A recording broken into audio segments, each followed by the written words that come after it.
Islam, Islam. We want to welcome everyone to A Moorish Perspective, sponsored by our Moorish American government.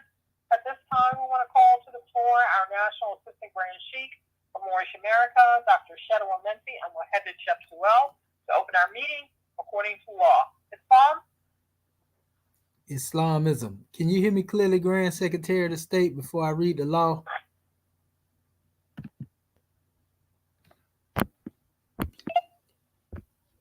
Islam. Can you hear me, Grand Secretary of the State? Dr. Unmuted. Okay, there we go. Hear you. Can you hear me now? There we go. Yes, sir. Loud and clear. Okay, gratitude. Islamism. I'm going to actually switch this apparatus over, after I read the law, to make sure everything can be heard clearly, because we want to make sure our family can hear us.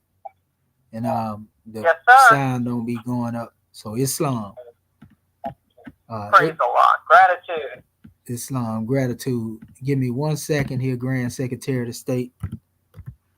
Okay. Yes, sir. Okay, I'm just calling in on this other line here. Want to make sure our family can hear us out there. Okay. And okay, 7, 6. Okay. Okay. All right, there we go.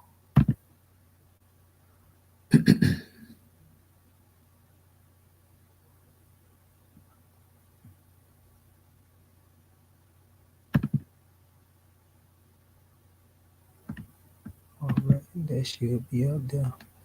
Oh, I know what's probably going on here. Let's see. Give me 1 second here. I just want to make sure this ain't muted. Okay, I'm gonna try it again.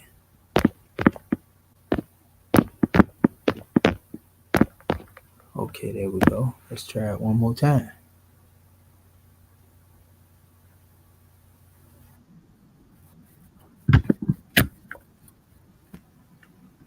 You're helping people.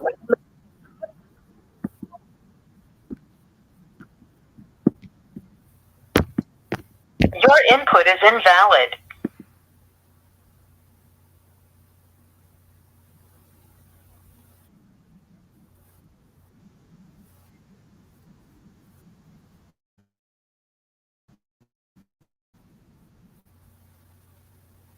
Okay.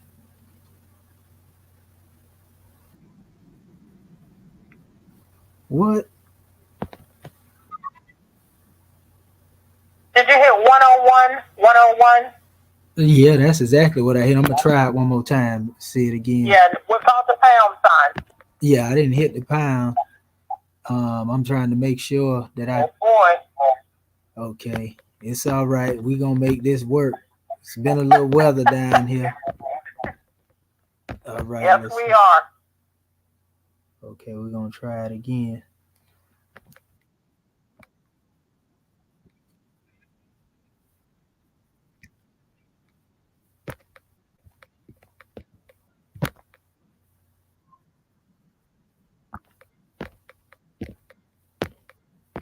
Your input is invalid. It ain't even letting me finish it.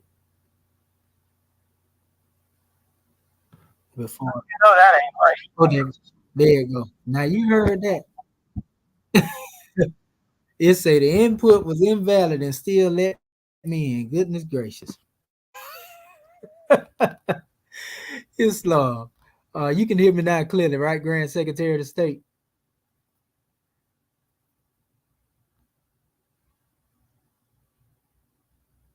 Uh-oh. Can anybody hear me? I just want to make sure. I just hung up my phone. Oh. Okay, can you hear me now, Grand Secretary of the State? Islam? Oh, I know what's going on here. Bear with us. Just give us 1 second, family.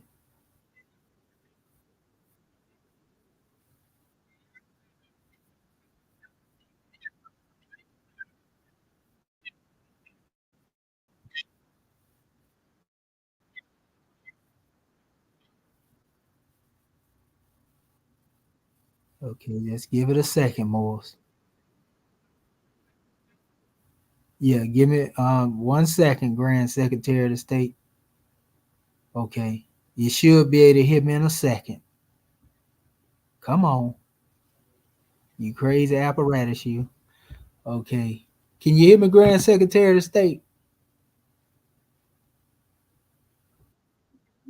Okay, I just wanted to make sure. Okay, I see what we got going here. We good now. So pardon self, Morris. We just want to make sure y'all can hear us clearly. So we would rather take the time to get this thing up and running right rather than mess with that crazy phone and it be chop suey going on here. So Islam, because I be thinking I'm talking clear and it be choppy. So Islam, Moorish America want to rise upon the seven within the circle of justice, mercy, love, and right, and give all praises to the great God Allah, Father God Allah, and honors to his holy prophet, honors to our holy prophet, Noble Drew Ali, El Hajj Sharif Abdul Ali, that is. We give honors to our Moorish kin once again, here, there, and everywhere, and therefore honors to all of you who are continuously honoring yourselves by being yourselves. We give honors to our Grand National Seal.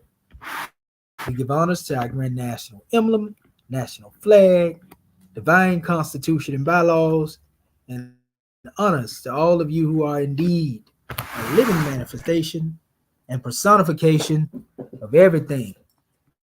And I do mean everything that our holy prophet brought to make us a nation. I want to welcome you to another Moorish Perspectives. And I'm your host instructor, Dr. Shahid Imani Amo Haji Shabazz El. But let us come forth with the ancient without the schism. Neteru, Ya Allah Ebhet Heru, Ya Allah Ma'at Heru, Ya Allah Hutep Heru, Ya Allah Heru, Ya Allah Ma'at Herakuti, Ya Allah Ahwajet the Duty, Ya Allah Put Im Sutek Put Im Heru, Ya Allah Bamaduti, Al Hajat Shepsis Rab to Ali. I mean, Halias, Halias, Halias. And that is the same Moorish kin in transliteration. O Allah, the Father of the universe. O Allah, the Father of love. O Allah, the Spirit of truth. O Allah, the Spirit of peace. O Allah, the Spirit of freedom. O Allah, the Spirit of justice. O Allah, you are my protector. O Allah, you are my guide. O Allah, you are my salvation. Your holy Amen. It's kin.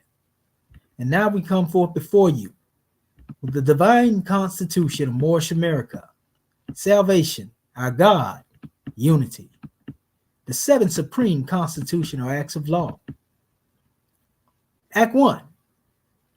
The Grand Sheikh and the chairman of Moorish America empowered to make law and enforce laws with the assistance of the Prophet and the Grand Body of Moorish America. The assistant Grand Sheikh is assistant theirs. If he lives according to love, truth, peace, freedom, and justice, and it is known before the citizens of Moorish America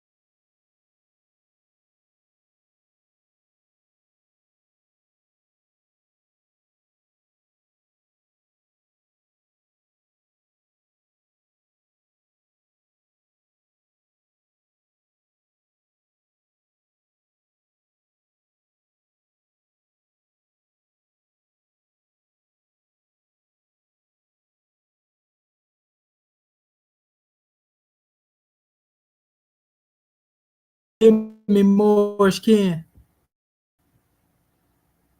We got kicked off. We got kicked off, but we're gonna keep it moving. I'm gonna pick back up from we'll start back from act two for those. Act two. All meetings are to be open and closed promptly, according to the Circle 7 in love, truth, peace, freedom, and justice. Friday is our holy day of rest, because Friday the first man was formed in flesh. On a Friday, the first man to for that cause. Friday is the holy day for all Muslims all over the world. Act 3. Love, truth, peace, freedom, and justice must be proclaimed and practiced by all citizens of Moorish America. No citizen is to put in danger or accuse falsely his brother or sister on any occasion at all that may harm his brother or sister, because the law is love. Act 4. All citizens must preserve these holy and divine laws, and all citizens must obey the laws of the government, because by being a Moorish American, you're part and parcel of the government. You must live the life accordingly. Act 5. No organization of Moorish Americans calls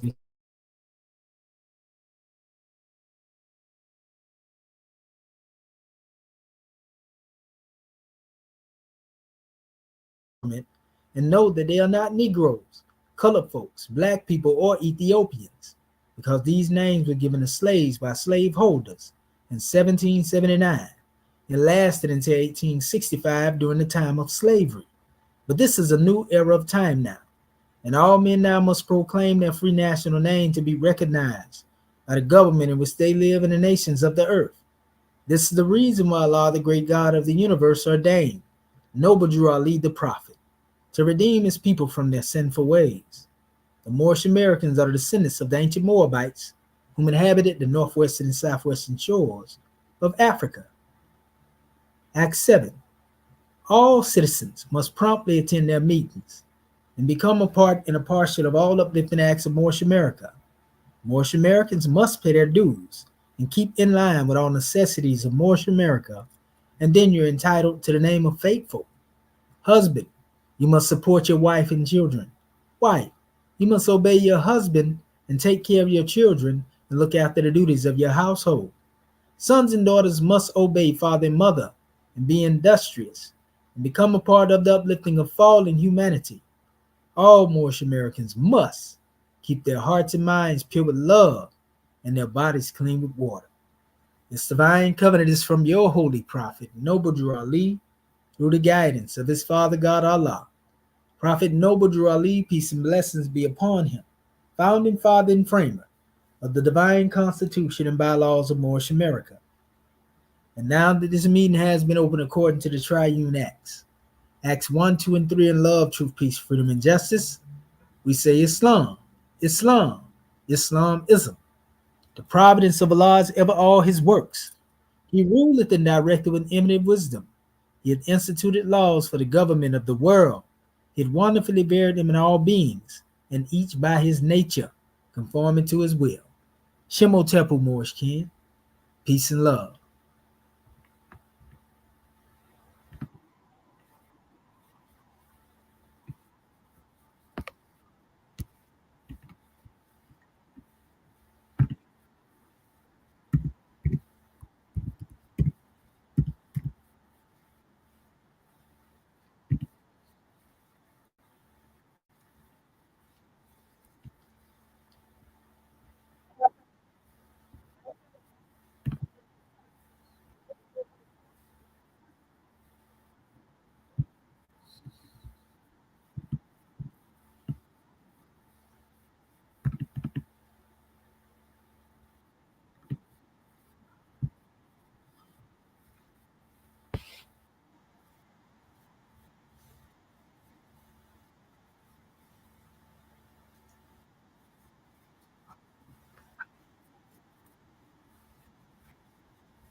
Islam, Islamism. Can you hear me, sister?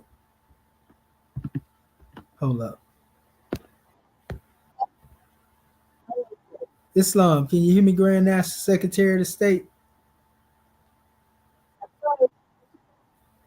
Gratitude. Praise be to Allah. Islamism without the schism. Islam, Islam, Islam. Islam, Moorish America, want to rise upon the seven within the circle of justice, mercy, love, and right, and give all praises to the great God Allah, Father God Allah, and honors to his holy prophet, honors to our holy prophet, Noble Drew Ali, El Hajj Sharif Abdul Ali, that is. We give honors to our Moorish kin once again, here, there, and everywhere. And therefore, honors to all of you who are continuously honoring yourselves by being yourselves. We give honors to our Grand National Seal. We give honors to our Grand National Constitution and bylaws, and honors to all of you who are indeed a living manifestation and personification of everything. And I do mean everything that our holy prophet brought to make us a nation. I want to welcome you to another Moorish Perspectives. And I'm your host instructor, Dr. Shahid Imani Al-Mohadi Shabazel. My ancient Comedian high name being the same as Dr. Shedawamenti El-Muhajjid Shepsuel. And we have a grand drawing to bring forth, family. And we most definitely will be exercising our five. Letting the world and the cosmos know that we are alive and well. We got a grand drawing to bring on the manifest as it relates to dealing with our Moorish perspectives. Again, I'm your host instructor, Dr. Shahid Imani Al-Mohadi Shabazel. My ancient Comedian high name being the same as Dr. Shedawamenti El-Muhajjid Shepsuel. You know, and our subject matter that we will be drawing from will be dealing with the homeward journey. You know, the missing YEHOSHUA. You know, and we'll deal with the symbolic meaning of the carpenter tools is what we're going to go into. You know, this is where YEHOSHUA's parents, you know, were looking for him.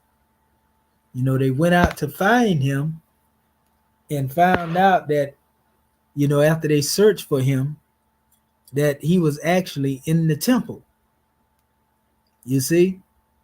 And when he went into this special temple, he was putting in work, so to speak. Or shall I say he was about his father's work. You know, that's a better way to even express it. In order for us to get the drawing and understand this special measure and what temple is, I want to touch on a few measures coming from the dictionary of symbols. You know, and this will lay a basis and a foundation to where we are going in relation to dealing with this measure. Let's start by coming forth with the definition of the word temple. You know, and this word temple coming from 978 in the dictionary of symbols, it actually states temples reflect the world of the Godhead built in the image which mortals create of the divine. The evidence of life in Hindu temples, the moderation, it says, of the temples on the Acropolis, the wisdom and love in Christian churches, and the marriage of heaven and earth in Muslim mosques. They are in some sense earthly copies of heavenly archetypes, at the same time as being cosmic images. So there's a macrocosmic expression and a microcosmic expression as it relates to dealing with temples. You see? Keep that in mind. Cosmology and theology are thus as deeply dedicated to the gods. The universe itself has been conceived as a temple, and mystics have made the human soul the temple of the Holy Ghost. So let's look at the soul as a temple. So the soul as a temple would become a training ground. The soul as a temple would become a realm of instruction. Make no mistake about it. It says the very word temple is linked to watching the movement of the stars. Templum originally meant the quarter of the sky. It says, which the Roman augur marked out with his staff, in which he watched either natural phenomena or the flight of birds. It then came to mean a place of sacred building. So if temple in its original state represent a quarter marked out, so to speak, and we can think of 4 quadrants and deal with one quadratic expression of those quadrants, and we can deal with 90 degrees, so to speak. If we were to go into the drawing as it relates to our chart of Islamism, there are signs and symbols that are present in that special chart, and we went over this in our previous class, as it relates to the first religious creed. We can see all of the symbols that are there have to do with a higher gospel, a higher teaching of life, so to speak. Make no mistake about it, family. So this is something to really tune into as it relates to this information that we're touching on. So Allah is definitely leading on and victory sure. Let's go a little further, because when we think of these quadrants, 90 degrees consists of 30 degrees times 3. So these are basically measures of ascension and rising, because we're going to touch on a little bit of that right there. So it goes on, and it states, it then came to mean a place of sacred building from which this watching of sky was practiced. It says similarly, the Greek word timonis, it says deriving from the same Indo-European root, tim, to cut or mark out a share, meant a place set aside for the gods, a sacred enclosure around the shrine, a spot which could not be touched. This is powerful, family, when we think of this, because we can see a particular place that has been cut out and preserved. And I'm going to put this on the screen right now for our people so that they can see this. For those who are watching in social media, we are live. And those who are already watching, please, if you can, be sure to like, share, and subscribe. Mainly we want you to share this video, because we want our people to be able to go into this special draw with us. So I'm sharing my screen right now. Let me make sure I have it to where you can actually see it. Yeah, you can see it. And so you should be able to see this chart of Islamism, the first religious creed. Understand, when you talk about a 12-step ladder on a grand scale, there is an aspect that deal with the executive rulers from the cosmic standpoint and executive rulers on the manifest. The executive rulers from the cosmic level are always guiding the executive rulers on the plane of things made manifest. Nothing can be done without the influence of the cosmos upon the plane of things made manifest. So when you look at this little quarter, a place that was cut out, for a deity to be recognized, this particular place, and I'm saying this place because I'm talking about the gospel of spirituality. The Quran is religious law, the chi balance, enlightenment, yoga. All these 4 different expressions of the quadrants represent a particular place that was carved out of divinity in order for the creator to be recognized during various different periods or stages of time. But yet and still, it was still the same supreme being that you could find in the Old Testament that they would like to call the Pentateuch, the 5 books of Musa, so forth and so on. Whatever name you want to give to it. And it's the same if you were to go out through each school of thought when we deal with the teaching of Muhammad, in the Quran. The Quran al-Karim, when you go into those texts, that's a particular teaching that was carved out for a particular people during a particular time. And it's the same when you deal with Confucius and the analects of Confucius, the teachings of Confucius, you know, the I Ching and so forth and so on. And then when you deal with the teachings of Buddha, enlightenment, the teachings of Krishna, this is a particular teaching where there has been a carving out of a space for the worship of the deity under the name that was being expressed to that particular people during that special time. But yet and still it's the same supreme reality, only being expressed difference based upon the language that the people are using during that current age. We measure cycles, our time by cycle ages. So keep that in mind, family. Keep that in mind. So our particular quadrant, you know, a quadratic expression actually draw from all four of the schools of thought. If you were to set a pyramid in the center of this Islamism chart, first religious creed, then each point of the pyramid would align itself. I'm talking about the base of the pyramid now. If you were looking at this from an aerial view, from on high, from a more exalted state, you know, if you were to set the pyramid down, then each of its points would touch the gospel, spirituality. One would touch the Quran, our Quranic law. One would touch, you know, the teachings of chi and balance, and one would touch enlightenment. So if this was the base, then when you come to the point would have to be the 7. And once we understand the point represents the 7, then that would represent the pinnacle of wisdom. This is where we ascend. But on a 12-step ladder, looking at each of one of these quadratic expressions being 30 times 3,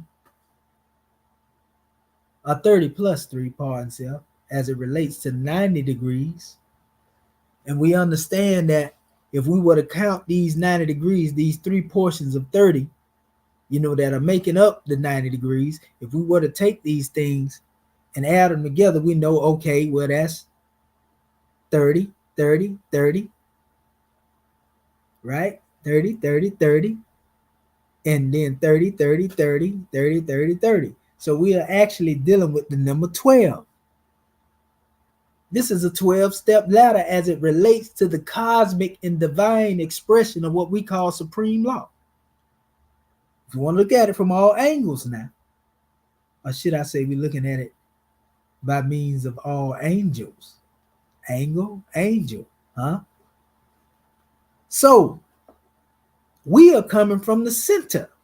So we bring a unity to the doctrines of Jesus, to the doctrines of Muhammad, to the doctrines of Buddha and Confucius. We see the oneness in this. This is what we call adept teaching. Adept teachings make you one. Mind, body, and soul, mentally, physically, and spiritually. You see? So let's move forward a little bit more. Let's go further, since we were talking about different portions. It says temples are God's earthly dwelling. Now we often hear me, no, you're not the heir, the temple of God, and the spirit of God dwelleth within you, which his temple you are.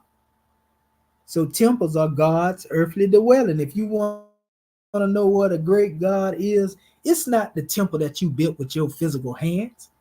It's not the temple that you go in and bump your head on a prayer rug 5 times a day in. It's not a masjid. It's not a synagogue. You see? It all has to do with the temple in man.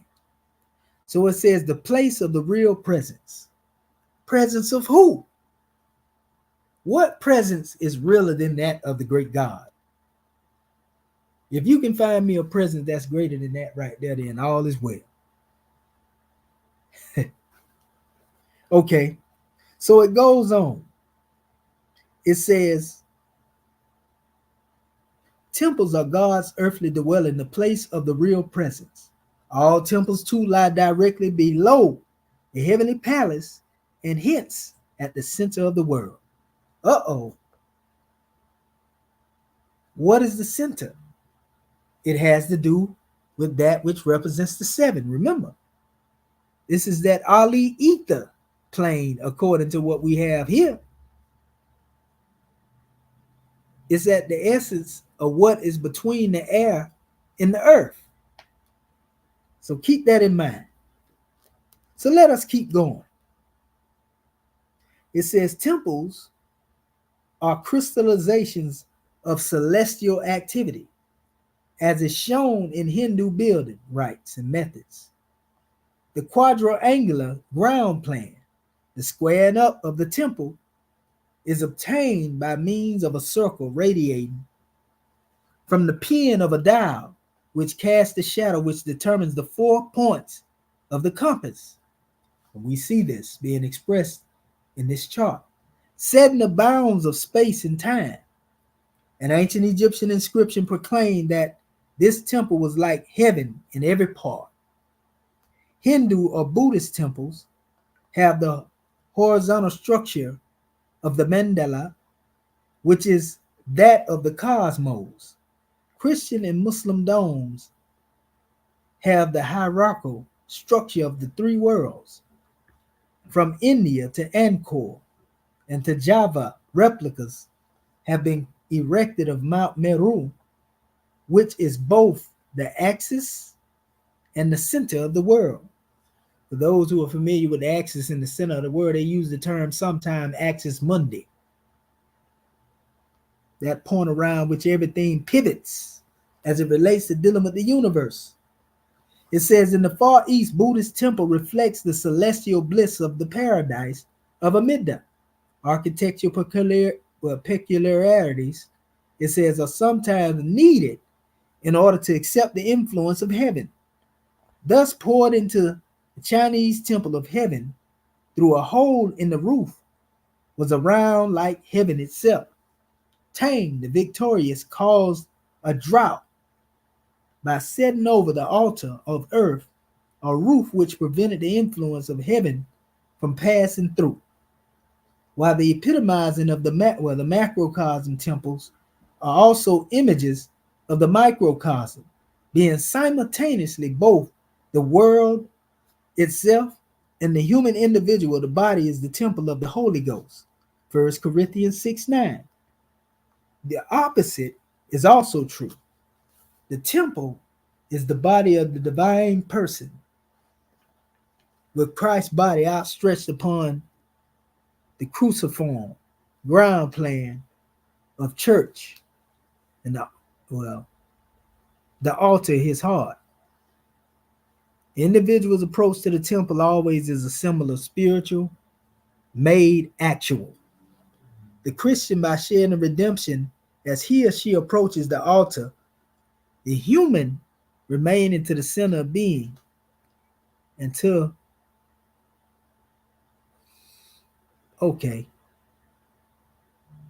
it says the Hindu returning to the center being the entrance of the hierarchy of higher levels of existence through circumambulation. Since it is the place to which the Godhead descends and where it is active, the temple is the way along which the individual can rise to the level of the Godhead.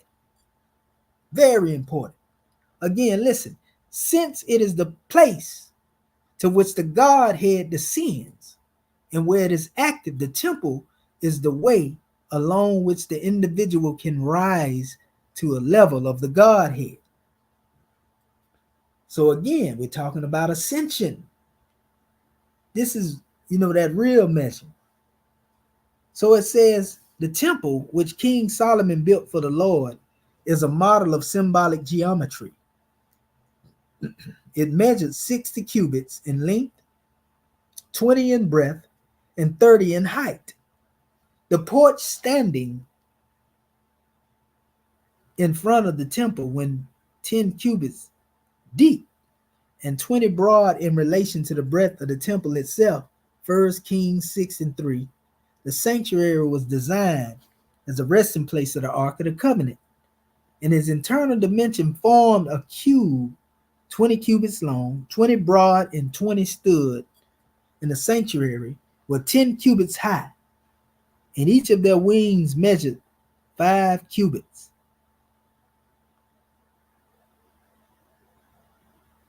Okay, it says the two cherubim, it says, hold up, pardon self. It says the two cherubim carved from the wild olive wood, which stood in the sanctuary, were 10 cubits high.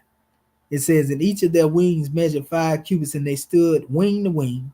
1 Kings 6:23, the internal dimensions of the Holy of Holies displays a perfect cube, with the altar of the acacia wood, which is also known as the sycamore tree, apparently a square 5 cubits long and 5 broad. Exodus 27:1.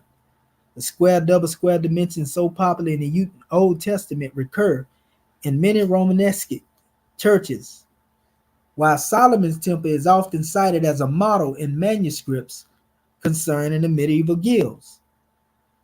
Its cosmic symbolism is obvious. Josephus and Philo, they are in agreement in demonstrating that the temple stands for the cosmos and that every object within it had its appointed place. And Philo went on to state that the altar of incense stood for thanksgiving, which proclaimed the perfect goodness of God in his heaven. The 7-branch candlestick stood for the 7 planets, while the table of showbread represented thanksgiving for the operation of earthly order.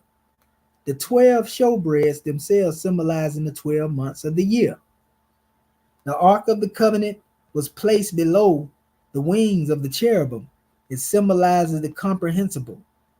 The temple's foundation stone possessed cosmic properties and was to be identified with Bethel, the stone which Jacob's head rested, upon which he dreamed of that of the heavens opening up in Genesis 35:9. This is very important because that stone represents the rock of understanding in all actuality that he laid his head upon.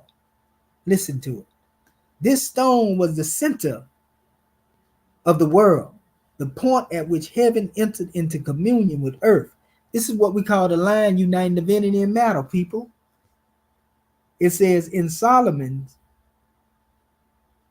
in his vision, Paul himself 40:2, Ezekiel gives us the measurements of the new temple. Solomon was not the only temple to possess cosmic symbolism. As Squaller von Liebig confirms, all true temples possess this quality. The ancient Egyptian temple tradition was handed down via the temple which Solomon built to the Lord.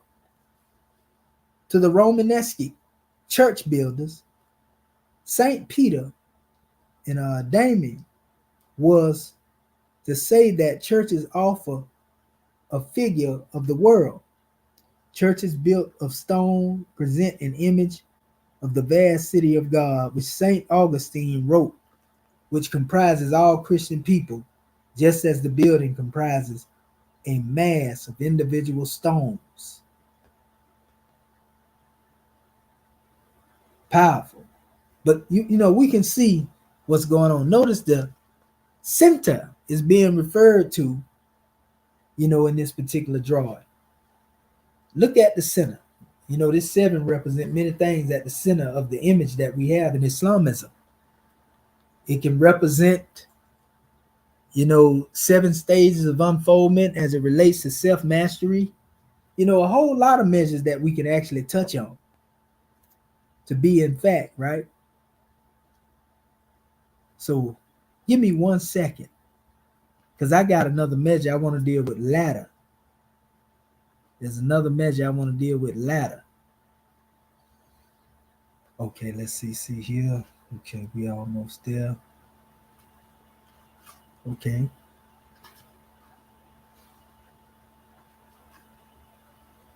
Okay, come on, ladder. I just had you here. If you know, there we go, right there. We're going to try to make this as fulfilling as possible without trying to read everything out here because these are some long definitions. We're going to deal with certain measures, though, in relation to dealing with this ladder. You know, this is very powerful information, family. So have your paper and your pen on handy. So ladder is coming from page 580. We're going to start there. It says all the different aspects of ladder symbolism brings us back to the single problem of the relationship between the heaven and the earth. Now remember, we're talking about angels ascending and descending upon this 12-step ladder. So it says again, all different aspects of a ladder symbolism brings us back to the single problem of the relationship between the heaven and the earth. Ladders are preeminently symbols of ascension, signs and symbols of a conscious mind and men and women of understanding, right? Ladders are preeminently symbols of ascension and realization of potential related to symbolism of vertically. It says, however, they display a gradual ascension and a channel of communication in both directions between the different levels. All realization of potential, Bachelor, observes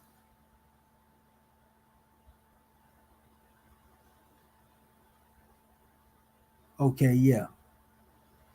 Yeah, so it says, again, it goes into all realization of potential, Bachelor observes, is conceived as elevation, and all elevation is depicted as a rising curve.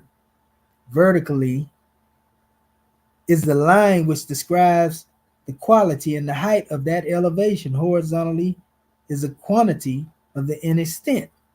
Height would be the individual's dimension viewed externally. Depth, that same dimension viewed from within. In art, ladders are imaginary stairways of spiritual ascension, and they are symbols in the intercommunication and the comings and goings between the heavens and the earth. Very important. Why was spirit man given a soul? That he might function on the plane of soul. Why was spirit man given a body of flesh? That he might function on the plane of things made manifest. So either you functioning within the microcosm or you're functioning in the macrocosm. But you definitely got to be dealing with some functioning. You know, so there are a lot of grand measures as it relates to this concept of the ladder, the 12-step ladder. You know, they have many different drawings, so we can't go wrong with this special measure here. It's not strange, family.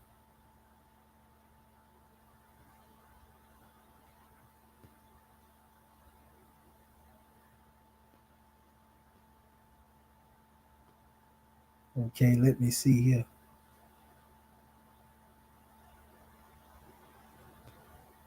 Trying to find one because I don't want to read everything.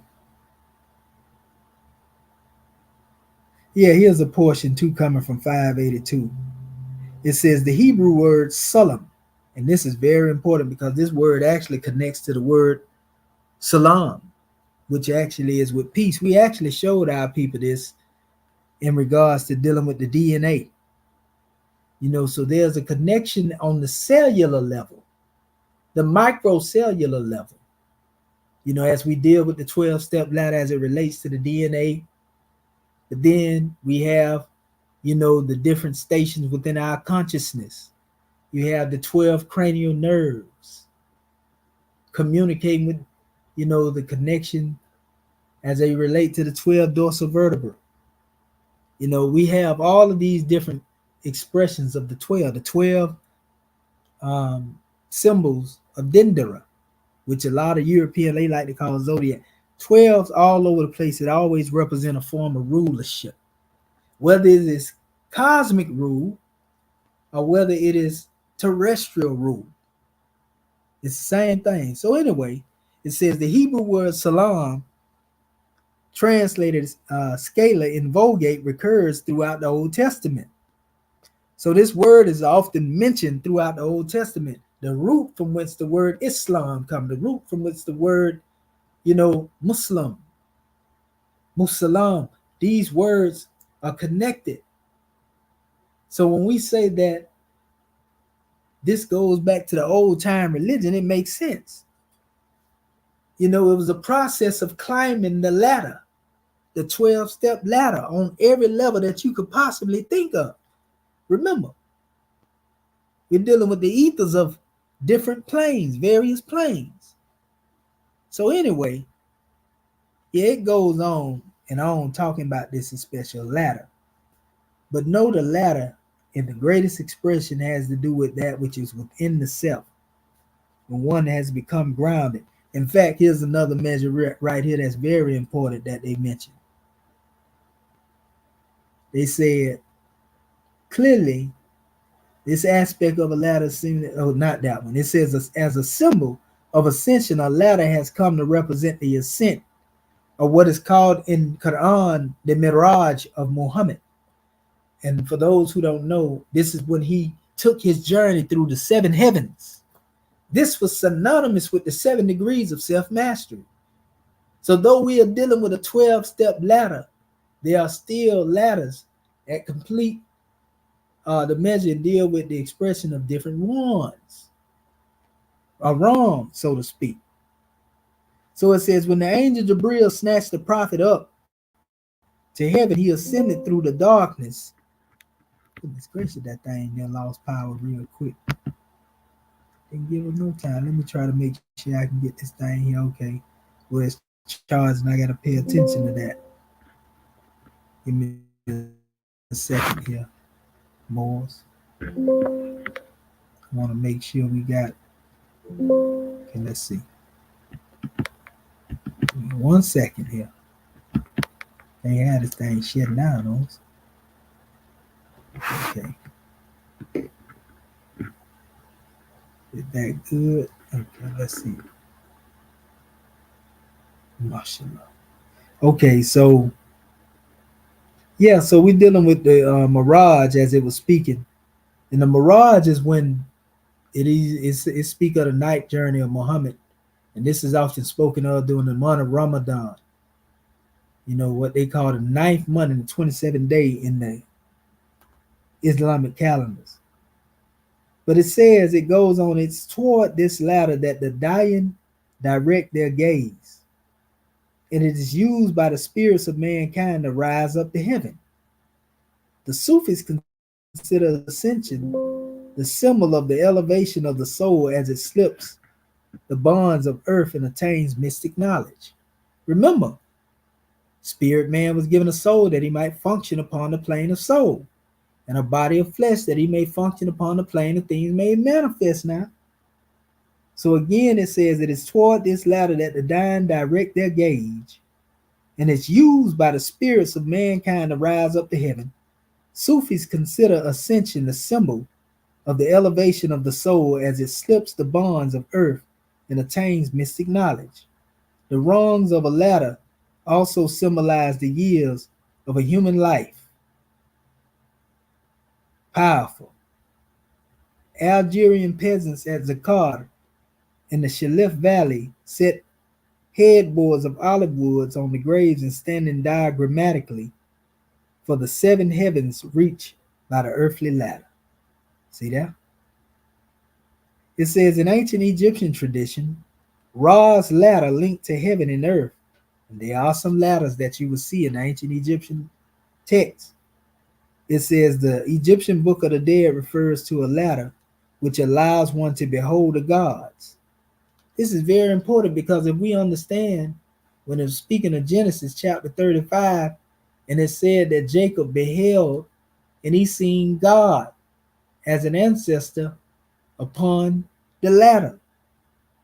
So it all makes sense when we understand, that it says like in Kemet that the ladder allows one to behold the gods because the gods are more exalted, than those who are merely manifest beings. So we need a ladder to get up into high places that can not normally be reached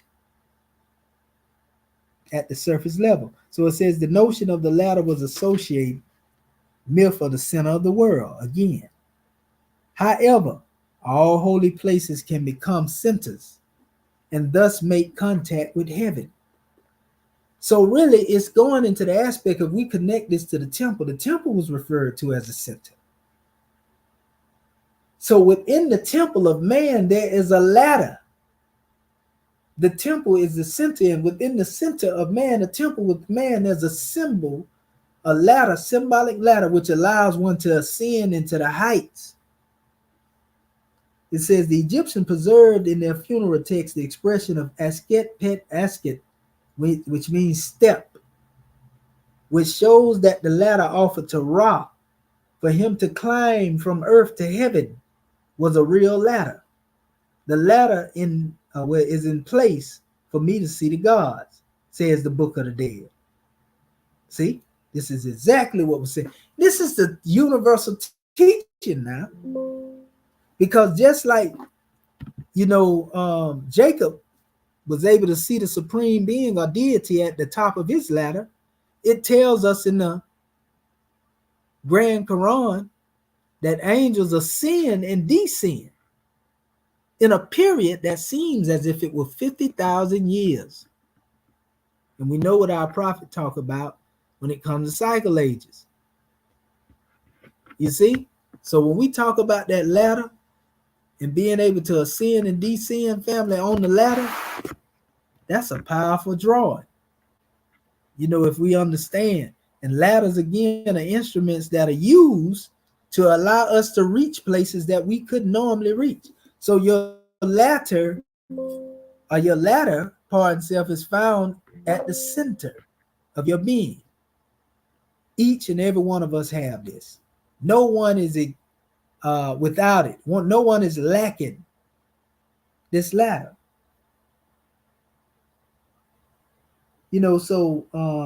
Closing in this little definition says in a great many tombs of the old and middle kingdoms, amulets have been found bearing pictures of a ladder, a maquette, or a staircase. Now, for those who don't know, we have heard of the stairway to heaven, but many of our people have no knowledge that, again, when we go to that word salam, in the Arabic, it connects to the word in the Hebrew salam, and they also connect to the concept of a ladder. People don't know that surahs in the Quran are actually referred to, as ladders, ayats, that are connected to these surahs, expression of the signs and the symbols that are there. This is powerful. All we got to do is really take heed. So there's a ladder within the temple. They use various different words to express exactly what they are depicting here. It is we who have lost sight of being able to comprehend what it is that's actually being said. So there are various different expressions of the ladder. And remember, I want to put this up here too, because I didn't put it here already. Let me, I want this to go across the bottom of the screen so that our family can bear witness to this. This ladder, again, remember, it's present in the Hebrew, it's present in the Arabic. When you go in the Kemet, why are all these people talking about, a ladder? Because surah means staircase, it means stairway, it means ladder. Surah, the word surah, are what we call chapters in the Quran. Each and every one of them represents ladders by which you are able to mount up upon. Praise be to Allah. So give me 1 second here. I'm just trying to put this banner up for our family so they can see it scrolling across and know the subject matter that we're dealing with right now. So your temple is within your center. Your ladder is within your temple, which is also within your center. That can be the center of your thought process, the innermost essence of your being. Islam. So let us see. I want to show this right here. Okay, there we go. We got it right there going across the bottom. Look at what it's saying right there, family. Pay attention. We're giving you science here that you can utilize. You know, if you don't get it, it ain't meant to be got. See? It says, and on the 12-step ladder, we ascend. We already know what the 12 steps are until we reach the pinnacle of that which life is spent to build, the temple of perfected man. So this is the purpose of the 12-step ladder. Whether you are looking at it from the aspect of the macrocosmic or the microcosmic, everything that having to do with what functions within creation, this functionality has to do with us being able to utilize, you know, these stages of unfoldment to better ourselves, to build our character, to make us better human beings, to make us better, you know, expressions of creation, so to speak. You know, notice it says on the 12-step ladder, we ascend until we reach the pinnacle of that which is light spent to build. So you got to get it right. This is a cyclic measure. You have to continue to go through it until you come into a realm of understanding that life is spent to build a temple of perfected man. Powerful. Reflect upon that a bit. So now let's go deeper into this. Let me exit full screen so I can get back in here and get to navigate. So coming back here, we already showed you the 4 schools of thoughts and we went into the ladder. But then we have went into this and we explained this on numerous occasions, but it's always good to use the hammer of repetition. As it relates to the cosmic influence in the cosmos, we have a chart here that is called the Circle 7 Made Manifest. And we are expressing the same science as it relates to the 12-step ladder. And we can see that this 12-step ladder, you know, there's a parallel between meiotic principles and the rungs that are often mentioned on our 12-step ladder. For example, if we were to start, you know, in regards to dealing with January, you know, which would be coming from actually this particular point right here. It would start in this particular area where we're talking about December the 22nd all the way up to January 20th. And this is the Kunum cycle, a 2100-year cycle age of benevolence. And you'll hear us talk about, imagine being in a state of that cycle for 2100 years. You know, an age of benevolence. What is benevolence? You see?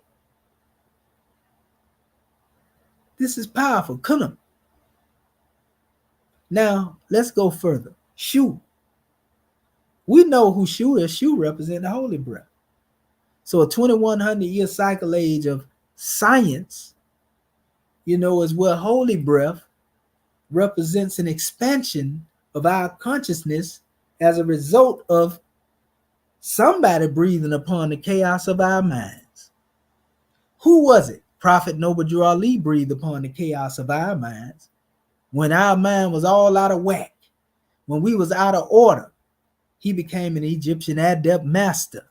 He was taken through the necessary initiatory process that he may become one who is able to master the degrees. He climbed the 7-step ladder that was given to him, which was symbolic to the 7 heavens, right?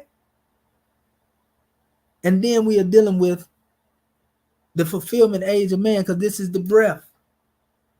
That actually complete the cycle when you go all the way through the whole aspect. You see? You know, all set. You know, this is the 2100-year cycle age of religion. It's not strange that we talk about our divine creed coming from our mother.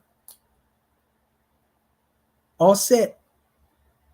All set would have been the first God woman who became the first teacher, you know, to her family. But she had to receive the light because the woman all set in Kemet was symbolic to the moon. So also, if he represented the solar principle, if he reflected light to the moon, then that moon reflects light to the sea, which becomes Heru. And this is where the stellar or the star aspect comes into play. You see? So it's powerful. You know, but under Offset, a 2100-year cycle age of religion. Can you imagine what religion was at that time? Because we're not talking about a man-made expression. We're talking about religion as it relates to the ability to tie oneself back to the source. You see? Now let's keep it moving. You know, also, and these also represent certain time periods. If you were born between these time periods, Moorish kin. You know, so if you have, if you're online right now, you can see what I'm showing you. You know, but what age you're in, think about that as I'm going through this. If you between December 22nd and January 20th, you know, your birthday is between that particular block and period, you know, then you are born in the age of benevolence, kunam. The same time period or age that the prophet was actually born in, under that influence. For example, my grandson is born on the same day Prophet Noble Ali is born. So you can't tell me that the prophet doesn't have an influence, you know, over that is special consciousness. Also, like I said, the Shu 2100-year cycle age of fulfillment age, this is between January 21st and February the 13th. Count yourself blessed and being born in this time right here, because holy breath, you know, is part and parcel of your consciousness. All set. Remember I was speaking of the sister, going back over that there, you know, the cycle age of religion, February the 20th, between that and March the 20th. You know, this is your age. See, you measure time by cycle age. You measure your birthing process and being reborn by cycle ages. Not the way that they told us to count the days and the calendars that they come up with just guessing. So also 2100-year cycle age of obedience. Man, don't we need to know some people that can obey? You know, that's one of the rungs of the ladder.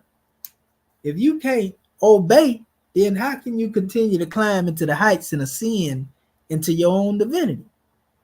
Right? So March 21st, April 20th.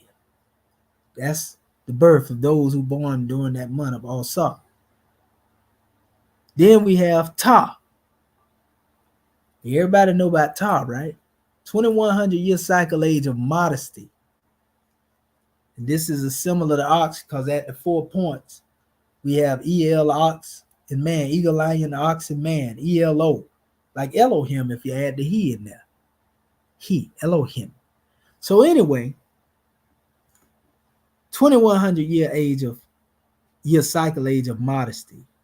Then we have, and that's between April the 21st and May the 21st. Then we have Heru, the 2100-year cycle age of gratitude. So let's deal with just going into the principles of Osar, Oset, and Heru as it relates to this special circle 7 made manifest. What we see is the actual importance of what was being taught in ancient Kemet. You know, the best of the cycle age of religion, the teachings came forth from our mother through Offset, a lot of the goddess temples, you know. But then when we go into that, so this would be religion, obedience, and gratitude. These would have been the main principles that govern, so to speak. I'm just talking about the principles themselves right now. Don't worry about the date.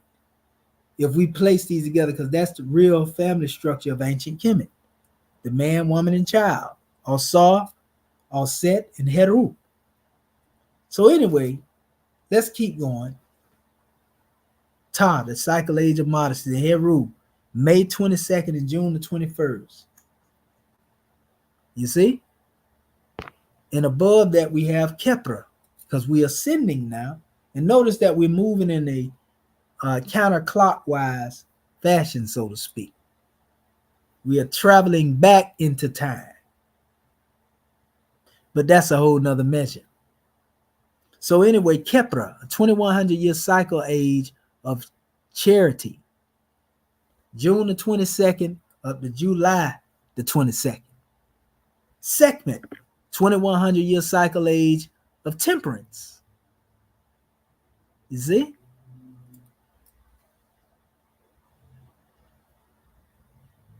Most lions naturally have temperance, despite what may be going on around. So Sekhmet, again, this is the age of Sekhmet.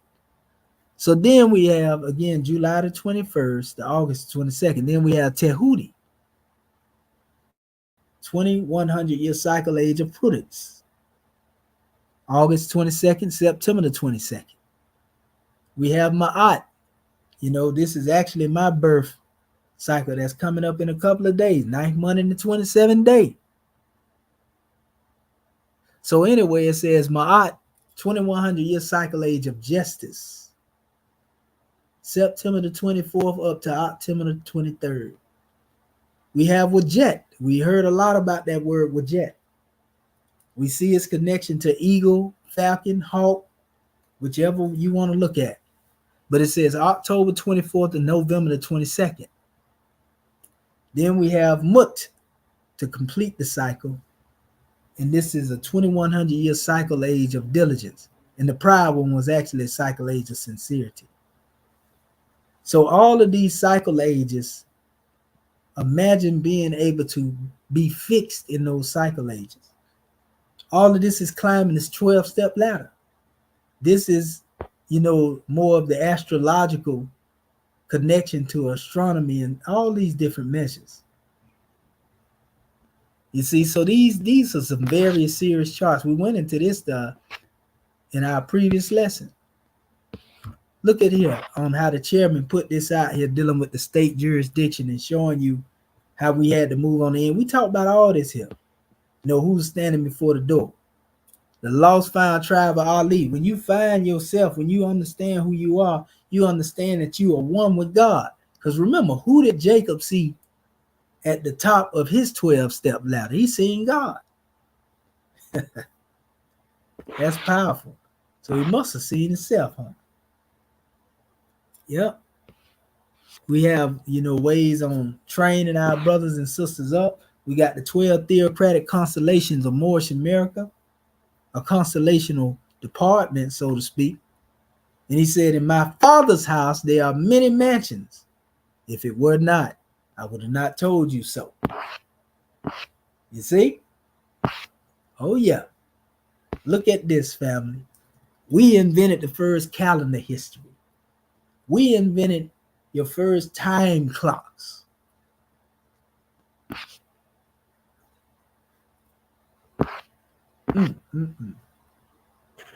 Yeah, so this is a powerful drawing, family.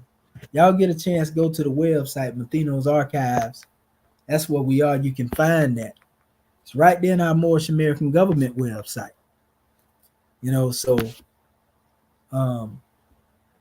you just got to be able to get into this science and really understand. Just imagine this now. Now, how does this all come into play also with our carpenter tools? Because in all actuality, I ain't seen no sites, when it come down to dealing with certain measures that can show this stuff like we showing you. Not as it relates to the teachings of Prophet Noble Drew Ali and the Moors. You see? This is a powerful demonstration, family. We can't make this up. We can't make this up, family. Watch this. Give me 1 second here. I got another drawing.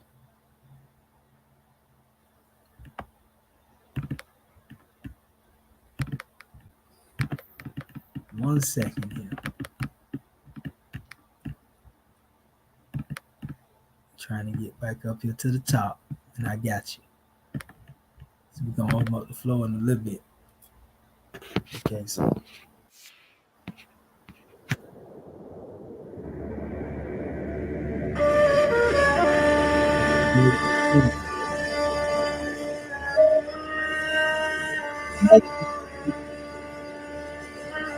shrouded in the symbolism that's being demonstrated here.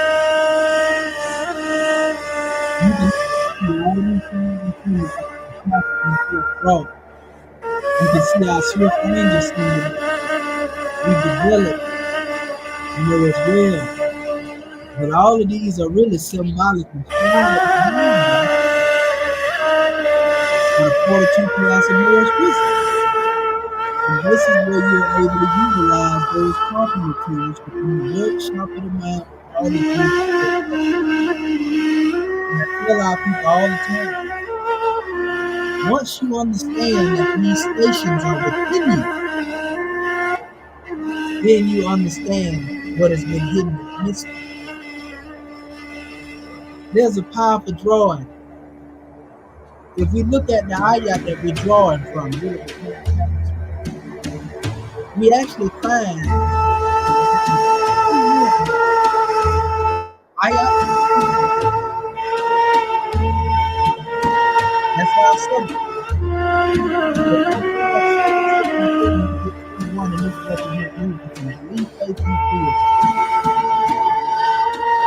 If you pay attention, your 12-step ladder is right here, above fruition.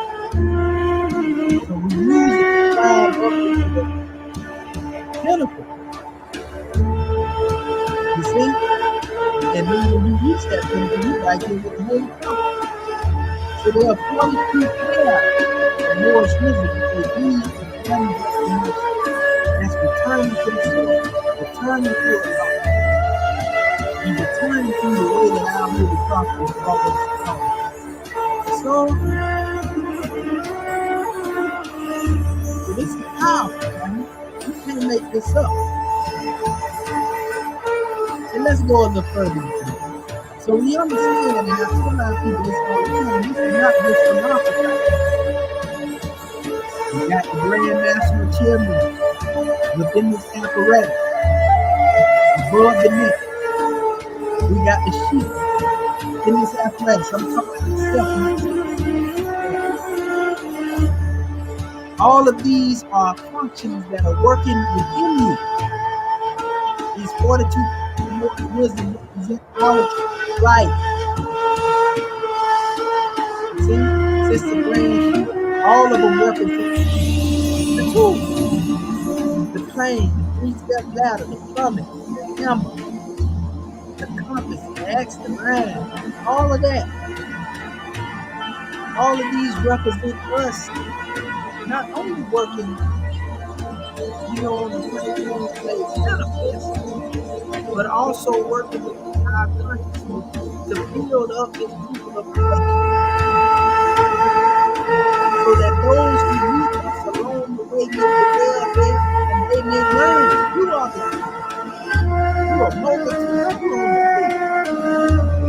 they talk about mobile homes. We mobile. We talk about a divine and national movement in order to be demonstrating on the movement. We can travel by thought too.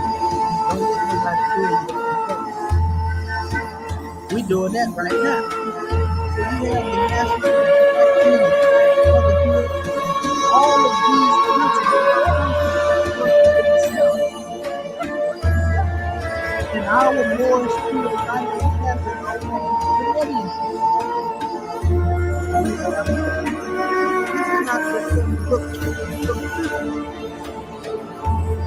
if you understand these keys, you understand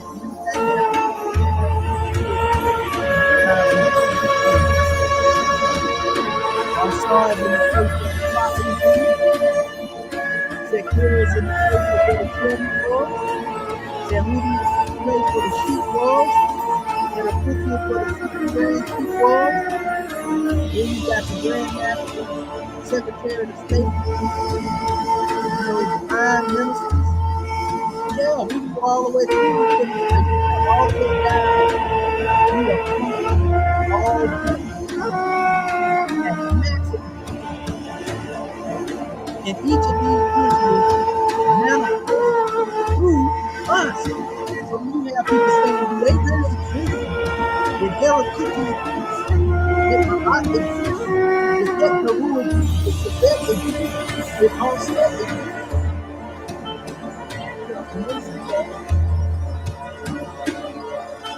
And they ask us that question. For example, Lord King, when they ask us that question, do they exist? Yeah, they exist through us. They exist through us. So when we pass on, the generation that come behind us, you know, they will be the ones who hold a station.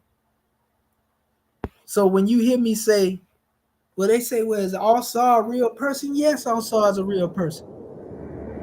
Because if that represents our holy prophet,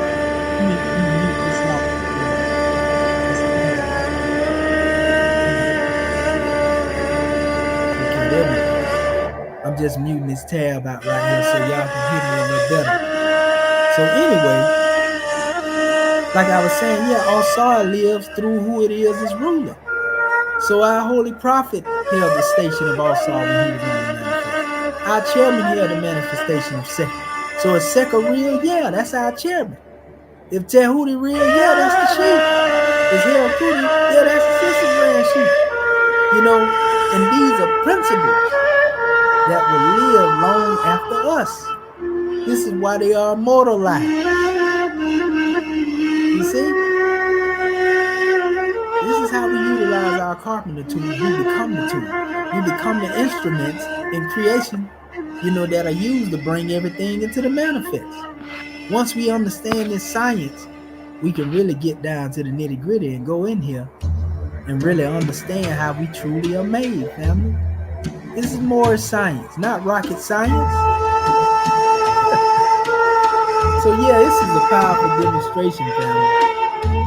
You know, I just wanted to go over these special measures because if we're going to talk about the pinnacle of wisdom and being able to ascend, you know, you got to show our people. They from the show me state, so you can't just tell them anything. You got to show it. You see? And some of this still gonna go over some of our heads, but that's all right too. You see? That's all right too. So, pardon self more too that didn't hear, you know, everything that was being said. You know, but yeah, they said the website audio is playing loud. That's all right. That's all right. The main measure that we're getting at, family, like I said, and I summed it up pretty much in the last portion. You know, that information is showing that we are the apparatus. Prophet said he was going to take his good lords up in the apparatus. And that represents each and every one of us coming into the heights of divinity. And again, shrouded are the same expressions of the tree of life right here.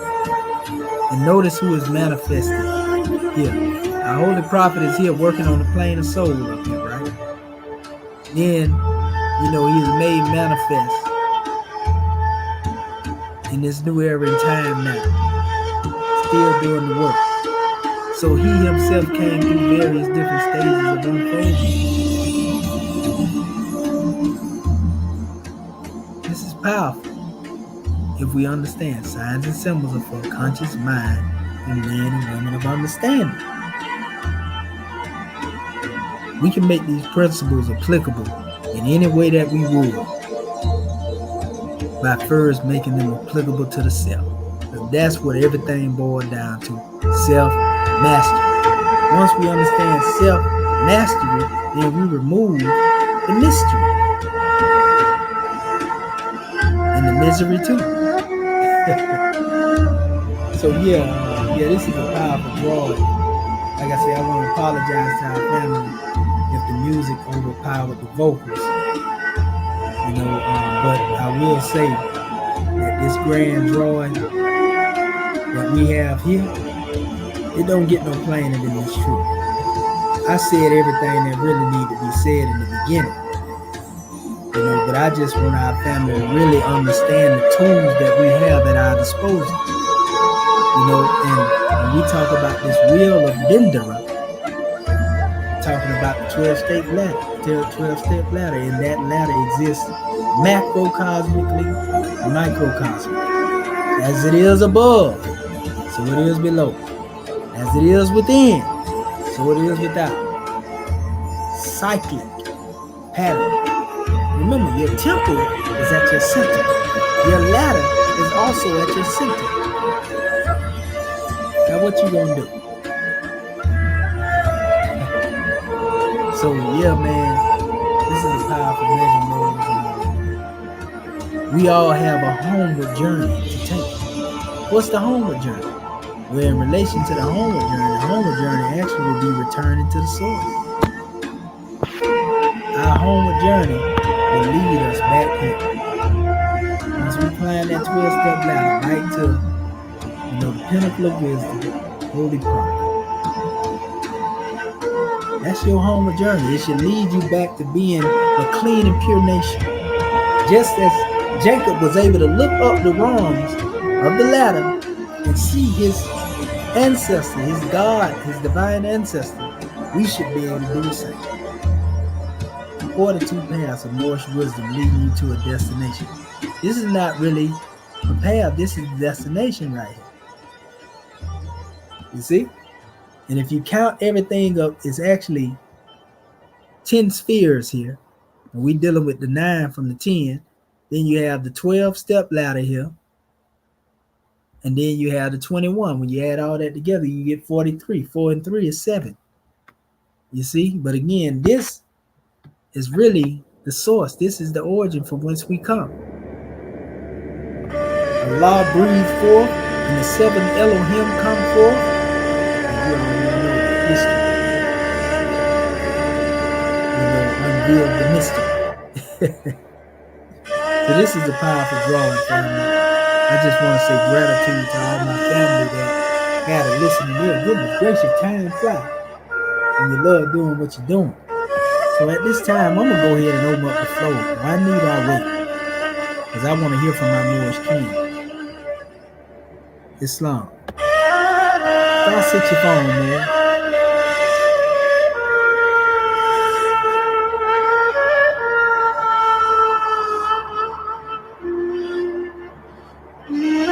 Okay, we don't have nobody ready to come in. Is there anyone that would like to come forth and give their measure?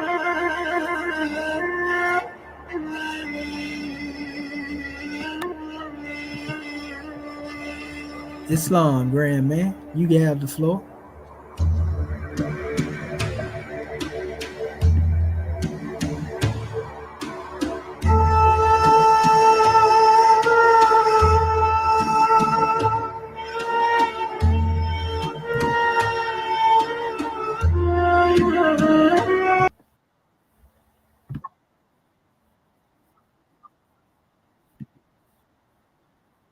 Yes, sir. That's exactly what it is.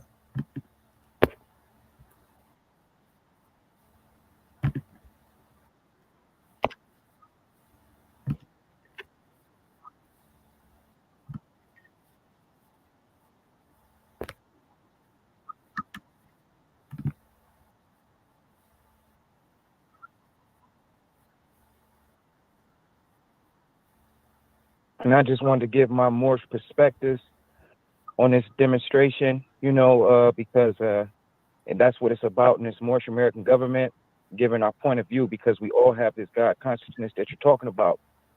The number one question when I thought about this is, who made you? And this is the first question that Prophet Noble Drew Ali, teaches us in our 101s. And it's definitely a fundamental, it sounds like a fundamental question, but it's definitely the heart of what you're speaking about when you're talking about, the soul and the heart of man regaining its footing and ascending to the throne of Allah. And I will read the ayat. Ayat 21, chapter 9 reads, "And on the 12-step ladder we ascend until we reach the pinnacle of that which life is spent to build the temple of perfected man, Islam. And so, I know we have a metaphysical ladder that we're speaking of.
And the positioning of the ladder, how to position your body and how to position the ladder for optimal use. I find this very similar in this demonstration where we have to learn how to use the ladder properly. And this is on a spiritual level. We have to learn how to position this ladder, use it as a tool, and we have to practice. Have to practice this ladder because there is work to do on the ladder. And some of the work cannot be done from ground level. Some of the work has to be done from the ladder. And so it's just a grand demonstration to have us to have the thought pattern to use these tools, because although these tools are physical, they also can be used in the metaphysical to help us ascend in our thought pattern. And it's ultimately about the conduct. And so this ladder is an ascension in the conduct and in the thought. And so, that's what I wanted to bring to the Moors. I can't wait to hear my Moors measures, and you had a grand measure. It was so powerful. I can't wait to listen to the playback. Islam and peace. Islam and peace. We give honors to you, grand man, for that draw. Let me make sure that our family and audience is hearing us out there. Family in the conference call. We give honors to you, brother Heru Bey. Can you all hear me on the conference call? Islam. Can y'all hear Heru Bey? Islam, yes, You sir. heard Heru Bey speaking Yes, just sir. then? Islam, yes, Oh, sir. that's a good thing then. That means I ain't even got to change the phone up then. I shouldn't have to. And I want to make sure that the people can hear Islam. y'all as well. Can our audience out there hear? What in the world they got going on in here? Look like they done killed my whole chat out here. That's strange. I don't see no comments in it. But that's all right. Look like we don't have nobody up in the show. What in the world? Well, Allah's lead on and victory sure. We definitely live. Okay, so Gary Miles Bay, you can hear our family speaking on the conference call right now. Brother Justice L. Bay, can you hear him through this? Islam, yes, sir. Okay, Islam. All right. Yes, sir. Go ahead, Brother Justice. Islam, praise Allah, honor to our praise Allah, honor to our holy prophet of Dua, honor to you, our national assistant grand chief, sir, for the great class night. Honor to all of those that assist you in the class, and honor to the entire Act One. As always, special honor to our national Grand Sheikh and our National Grand Chairman Moorish Miracle are empowered to make law, enforce law with the system of the Prophet and the Grand Body of Moorish Miracle. Honor to our host tonight, our National Assistant Grand Sheikh. The Assistant Grand Sheikh is the Assistant Grand Sheikh in all affairs who live according to love, truth, peace, freedom, and justice, and is known before the citizens of Moorish America. Well, you know, so the prophet did say, I brought you everything it takes to save a nation and taken to save that self. And he said, if I can get you to thinking, you'll save yourself. And you know, sir, I couldn't help but to recall on when you was demonstrating this class, this very powerful class, I was recalling back some of the early days when our National Grand Champ was speaking about these tools. And, you know, we have these physical tools. And as the brother was just speaking, I was just really just a lot of joy within because he was speaking about, when we have these physical tools, we use these tools, and at the time I have said, and even with the physical tools, if you're not careful and follow instruction and listen and pay close attention to the instruction on how to use these tools, and there's so many that they use to deal, then you'll find yourself getting hurt. You'll find yourself don't want to do the job, and you'll find yourself quitting. Now, when it comes to the spiritual tools and that ladder, and then you have a hammer, chisel, and you can go on. And what happened is that if you're not listening and following instruction with those tools, those spiritual tools, you'll find yourself reversing, doing harm to yourself by not listening. You're disobeying, following orders and instruction from our holy prophet Noble Drew Ali, and then you'll find yourself turning and slanging and hit someone with the letter. You're doing all this from within to yourself, and then you'll find yourself leaving the government because you didn't follow the instructions and then use the tools according to the law. And so what happened is that the holy prophet Noble Drew Ali let us know. He said that you're not going to make it through unless he's at the head. I mean, he has the map laid out for every tool that we use. He has the map laid out for every direction that we're supposed to be going in, that we're supposed to be obeying. And when I was listening to United class, I just said to myself, oh, here we go. Got to go back again and got to do a whole lot of thinking and listening and follow instruction because this is a very powerful class. And, I don't want to make that error. And if I'm short on something, I know how to pick up my phone. I don't want to get tied up within myself, causing any kind of confusion within my own self with the tools or what the Holy Prophet have brought to us to guide us the divine right way and to do the right things. I don't want to be one that linked on the edge and finally decide not to tend to the classes. I don't want to be one looking for excuses. I don't want one to be misdirecting my own self which way to go. I'd rather sit in the back and get all that I possibly can to understand to the best of my knowledge. I don't want to be left out there with a pile of tools and don't know how to use any of them. And I don't want to be left with a pile of tools, don't have any strength or knowledge or wisdom, understanding just to pick up the phone and call a brother or a sister, ask for instructions because I don't recall. See, I don't want to be one that going through some and then get too pride because there's some issues that you're going through and you don't want to use the tools anymore. I don't want to be like that. See, I want to be one who follows the holy divine instruction with the holy prophet Noble Drew Ali out front.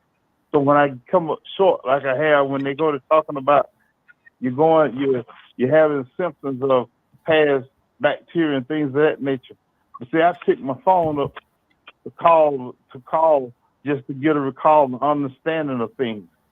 This is why we have the tools, because we are one family, one nation, one flag, one land, one God, one prophet. And that's why the prophet said, you Moors communicate.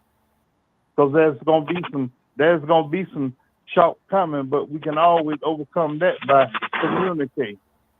And when one of the greatest communication that we have is attending these classes and getting these laws and lessons. And I just got to say honor to you for the class, sir, because it opened up the eyes. It opened up my eyes just in case any type of illness come down on me. I'm not going to leave my government or fall short because I feel though I'm not strong enough to move forward when all I have to do is pick up my phone and call one of the officials or one of the faithful officials and faithful citizens and keeping the holy prophet Noble Drew Ali out front. And this class let us all know there's gonna be some days that's gonna be a little up and a little down. But as long as you got the prophet out front and you're able to think, it's gonna be all right. You know, you brought a lot of comfort to a lot of Moors who may not want to admit it, but you really have. And you still got us thinking, and you still got us keeping the prophet out front, and you still reminding us from the very first question, who made you? Allah, the great God of the universe. And the nearest place you find is within the heart. And we all know that the power is above the neck.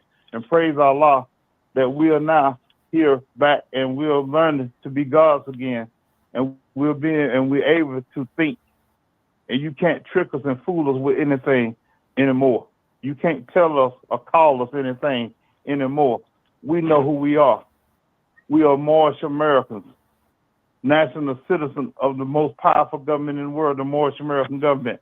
Allah, the great God of the universe, is our God, the one that sent the holy prophet Noble Drew Ali. And praise Allah for our holy prophet Noble Drew Ali coming for all our earthly salvation. And honor to you, sir, for this class, this great, powerful class tonight. Islam and peace. Islam and peace to you as well, Brother Justice. Gratitude. All right. Next more. Islam, brother. Islam. Grand class, sister, national grand sheik, grand class. Islam. This is Sean Washington, M.O. Tuck, Rob A. L. from the Michigan territories. I up and rise, give all praise to the great God Allah. I give all honors to Noble Drew Ali, the last prophet of all times. I give all honors to this theocratic government for leaving the lights and doors open.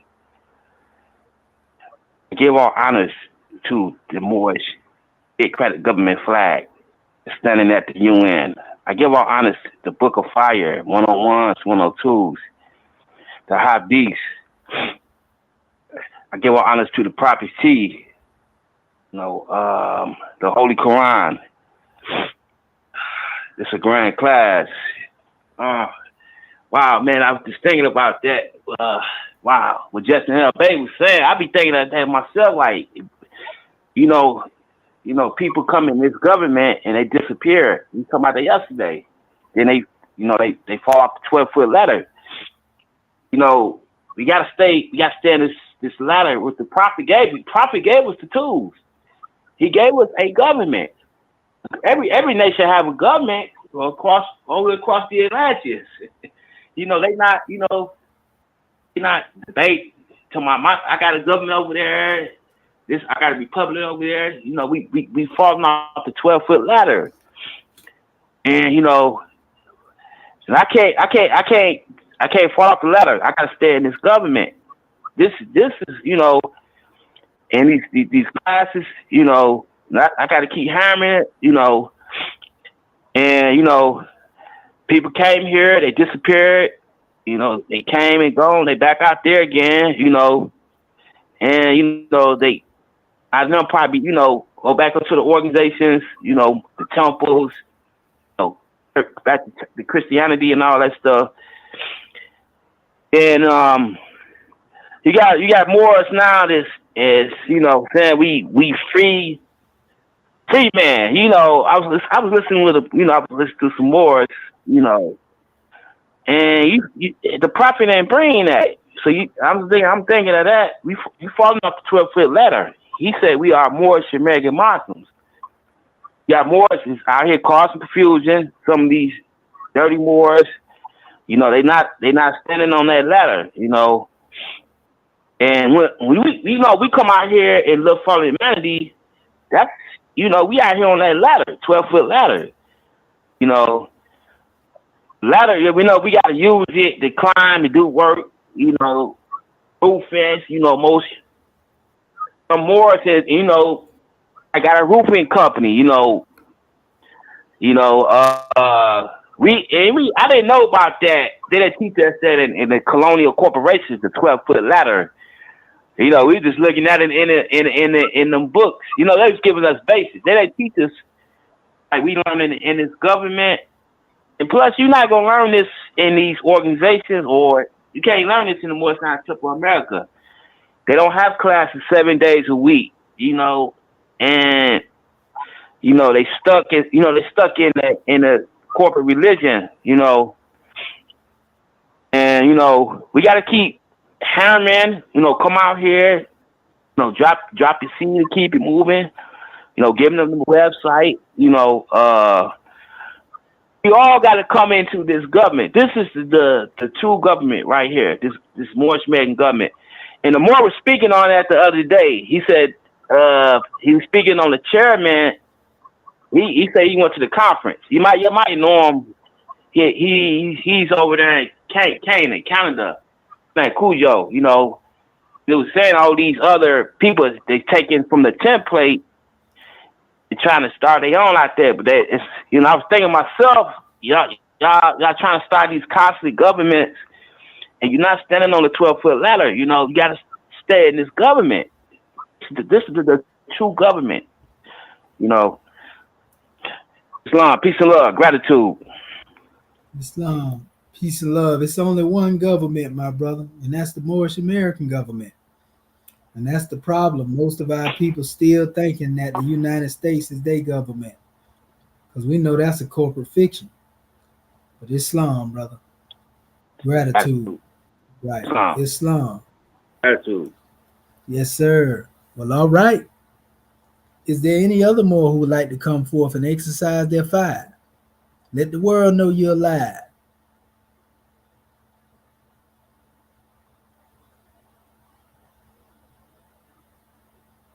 Islam, the floor is still open. Islam. That brother Bati Bay? You know it is, brother. You know it is.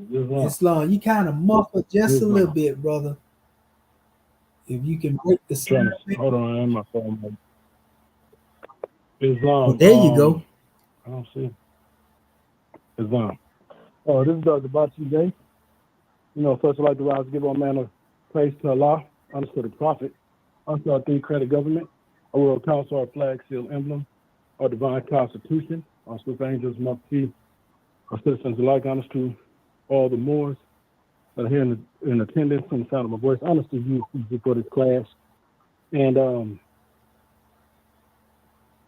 Islam, and I've been ripping and running, so I don't have my information in front of me. Could you give me that topic again, please, brother? Yeah, we actually coming from our new chapter 9, and we coming from Ayat 21. Okay. And on a 12-step ladder, we ascend until we reach the pinnacle of that which life is spent to build, the temple of perfected man. And this is what I was explaining to some individuals at this coffee shop I frequent. That we learn different over here. A Negro is only trained as far as to regurgitate information that was given and not even proven. And I'm saying that because when you look at all things that are created in the world, it is supposed to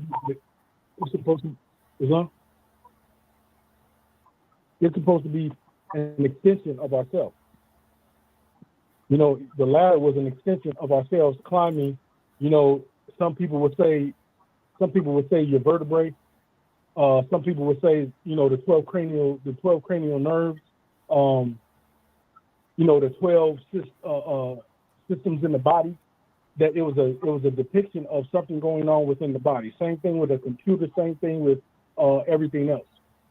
And if you don't know how to take information and apply it to yourself, then you are forever stuck in a perpetual state of slavery, because you are only as useful as the information that you can apply. And that right there was a hard thing for me to grasp about myself, that I wasn't as useful, because Islam, even though I came out of Christianity into Islam, I still was only regurgitating the information that they were giving me. Didn't know that there was 4 other states to that Imam that Imam is only a first state. There's a lot of information that we go over in this government and on our classes that you are not going to get nowhere else. And that latter is always having the capability to learn. That's why it always says, in any other books you go to, it says stay as a child. It's not talking about ha-has and he-he's and soil in your pants or whatever. It is talking about actually the capability to absorb and being able to move forward, and always have the ability to grow with whatever information that you obtain. Being able to also utilize the information, and a child don't ever get tired. It would seem, and so in the retrospect of climbing a ladder, this is something that one is in your whole life spent doing. But if you're doing the same thing over and over again, and you're not getting nowhere with it, that means that it's time to cut that off. And you have to, or not even, I'm not going to say cut it off. You have to find how to utilize the information that you obtain properly. Because otherwise, you're going to be a victim of it's not really nobody else's ignorance, it's your own. And there's a lot of people that simply just know how to regurgitate information.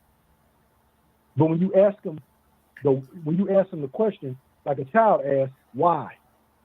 A child will always ask you, when they're trying to learn and trying to grasp the topic, the heaviest question that you could ever pose a teacher with is why. That will let you know, what I'm saying, the capabilities of if that one walk that walk. Or have talk, and just not talking the talk, in a sense. You know what I'm saying? And that's why I love the government, because the information that we get, you can't just come up with this on a whim. You can't just, even regurgitate it. A lot of people can't tell you. You can't watch a video on how to play basketball and think that you're going to get a basketball. You can't read the information out of examination and think that you're going to apply it. You can't read the information or not apply it or think it's just going to be there. It's just going to automatically manifest like that. Same thing with the Moorish Holy Quran. You're not going to read the information and just because you read it and you can regurgitate it that it's applied at that point in time. It takes trial and error.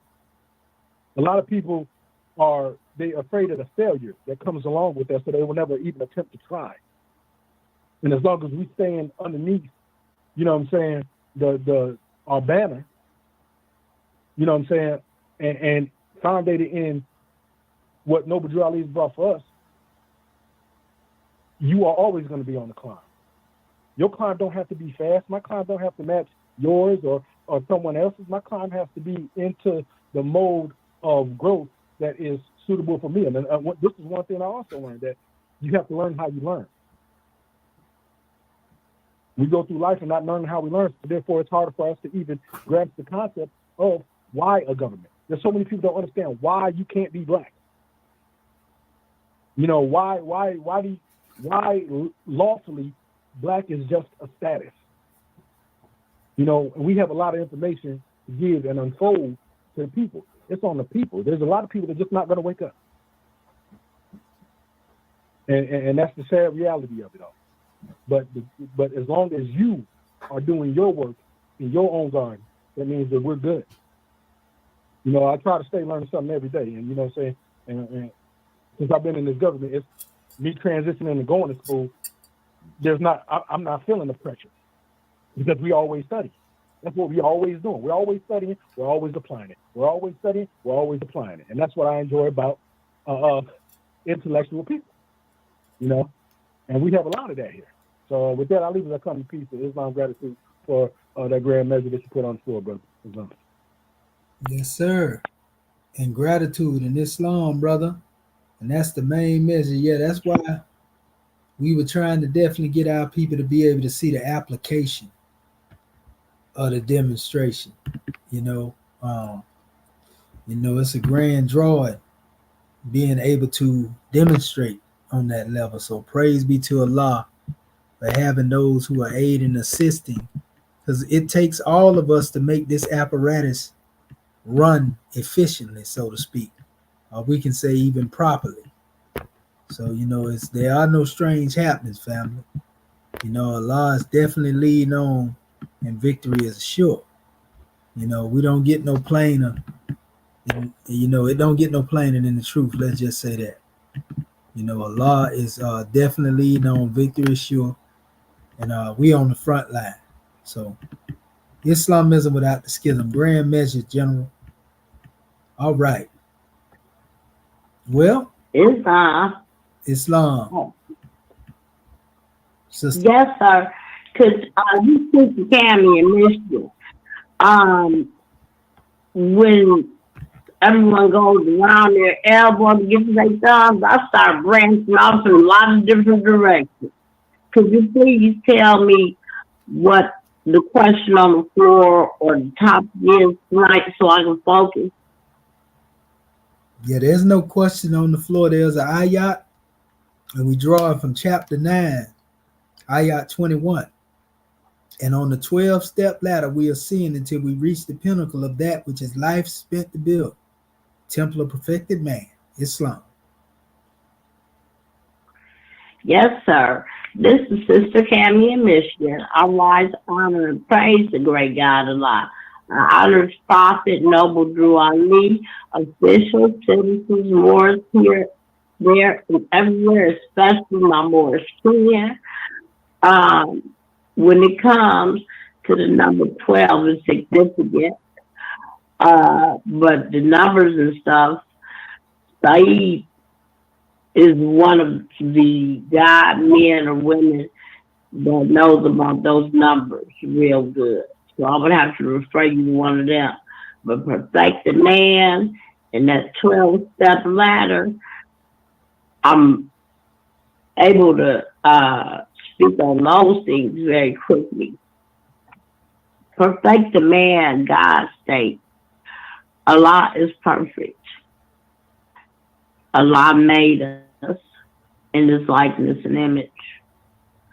And with that perfect seed,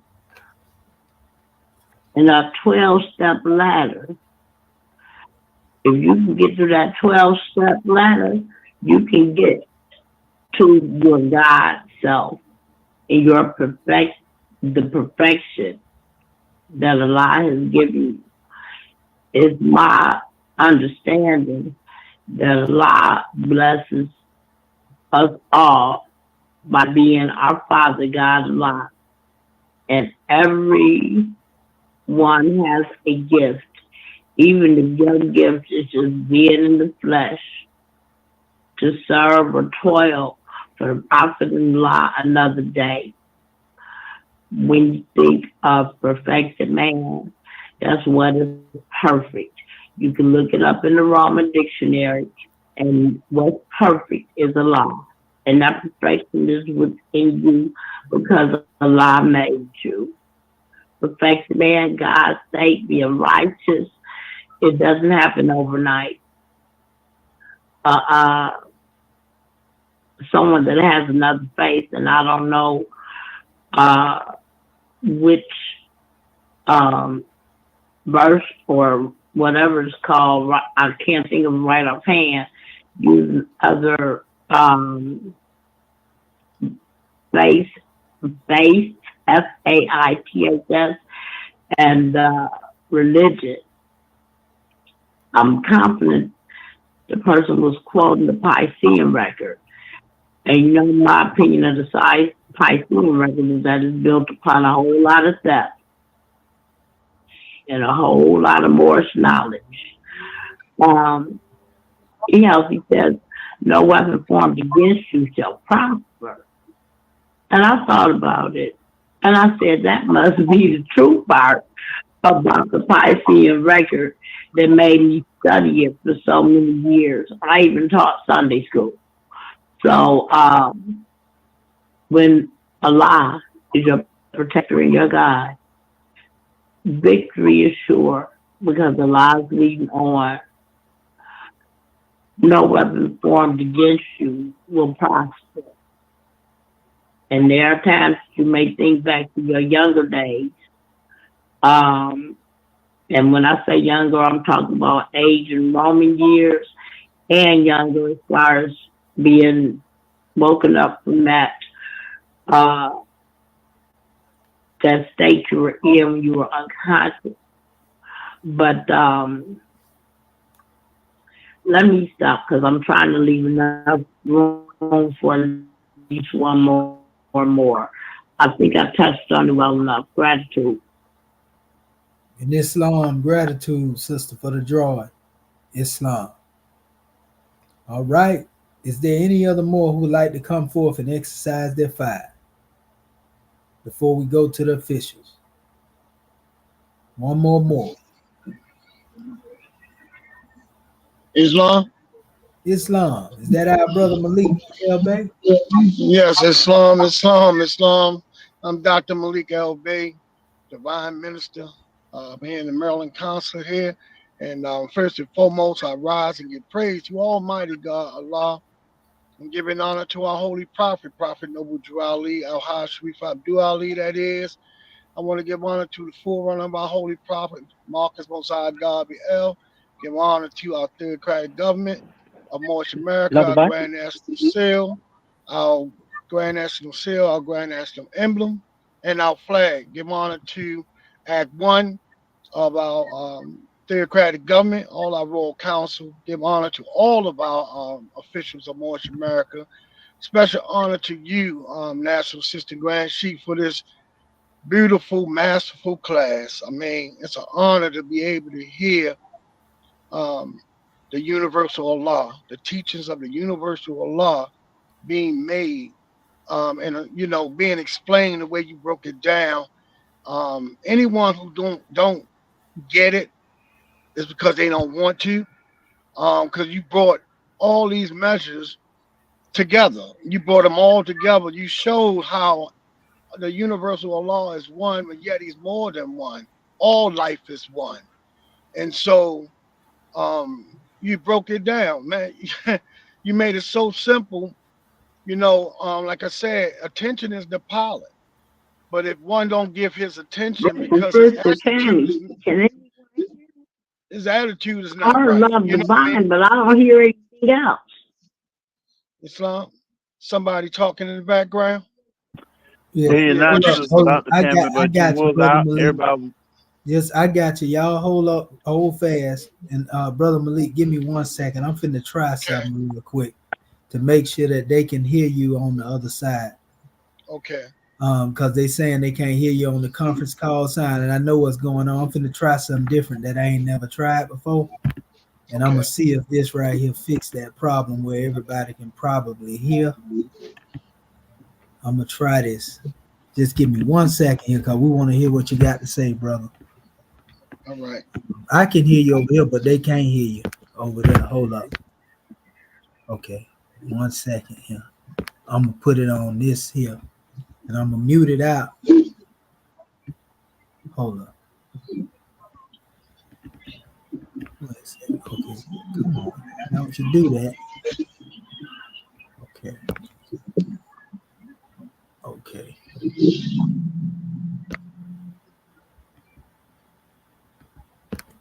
Okay, there we go. Okay, so what I'm gonna do, I'm trying to let me mute this other side out. Okay, and I'm gonna try to share the I'm gonna share the audio for this, and can they hear you there? Okay. Okay. So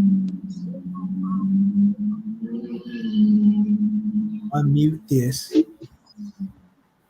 Okay, and start speaking, Malik. Let me see if they can hear you. All right. Islam. Yeah, Camelback and right off where I left off at. It's an honor to be a citizen in the Moorish American government in this day and time, like you said earlier. Because here in the Moorish American government, we are actually teaching people how to line their will up with the deific will. We're not just quoting bumper stickers, like a minister said before. It's a lot of recitation.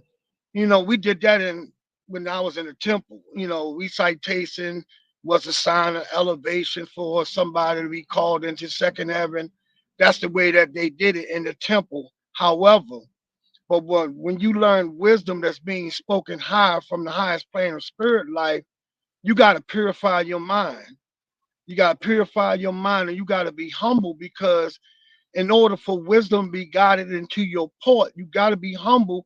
You have to admit to yourself what you don't know. Just We because can't hear people, nothing, National Assistant Grand Chief, sir. yeah, they say they can't hear me. Okay, Brother Malik, Uh-huh. hold up. Goodness gracious. Okay, Brother Malik, can you hear me? Yeah, I can hear you well. Okay, I tell you what, brother, can you call in on the conference call side and speak through the conference call, and that way Okay. they can hear you on the conference call? All right, let me do Yeah, that. cause it ain't meshing. I'm trying to get this apparatus. I don't know why it won't let one hear the other. It ain't sharing right. So yeah, call in on the conference call, brother, and then we can hear you on this side. So Islam, give him a second, family. Yeah, we know you can hear him. Y'all can hear him on the this particular apparatus, but they can't hear him on the conference call side. Okay, so he's calling in on the conference call side, and we'll hear our brother speak in a second from the conference call. Yeah, we apologize. Islam, we hear you, brother. Good brother. Okay, Islamism without the schism. And like I was saying, here in the Moorish American government, we are teaching our people actually how to line their will up with the deific will of the great God of the universe, and think like a God. Not just think, but manifest the latent powers that's lying within ourselves. Because, I've been around for a minute, and I hear a lot of more speak and teach, or just quoting bumper stickers, but they're not actually speaking wisdom from on high. Speaking about that universal law that I spoke about a little earlier, being one. You demonstrated the meaning when YEHOSHUA spoke to Lamas about the meaning of truth. You demonstrated that without quoting that chapter word by word, because you spoke the wisdom of that whole chapter, the meaning of truth, because no truth contradicts another truth. So all one has to do is purify his heart with love. So that's why I understand today that this paradigm shift is real. This paradigm shift is real. And if, like I think a little earlier you said, I'm just paraphrasing, I'm going to put it this way. If you don't get down, you're going to lay down, because you're dealing with the universal will of Allah. You know what I mean? So if you don't conform up to the will, then the wrath is sure to come. And the thing is, you bring the wrath down on yourself because of your disobedience. So it's all about lining that will up, coming into your own. In this day and time, we're right on time. You broke down the cycle age. You showed it. You walked us through it. And like I said, anybody who don't want to see it or don't want to is because they don't want to see it, and because they might be demonstrating Barada or Rabo, because we got a lot of other people that's in their way who they might sincerely want to catch on, but then they got other ones that's deliberately trying to get in their way to keep them from coming into their own. So we got those middlemen. That's the problem. You know what I mean? So here in our government of Moorish America, we don't deal with the middleman. We take you straight by the hand and show you how to put your hand in Allah's hand, So the hand is symbolic of the mind, so you can think like a God. But thank you once again, Grand Man, for just being you and being able to demonstrate, giving honor to everything that was said and everything that will be said. Gratitude, peace, and love.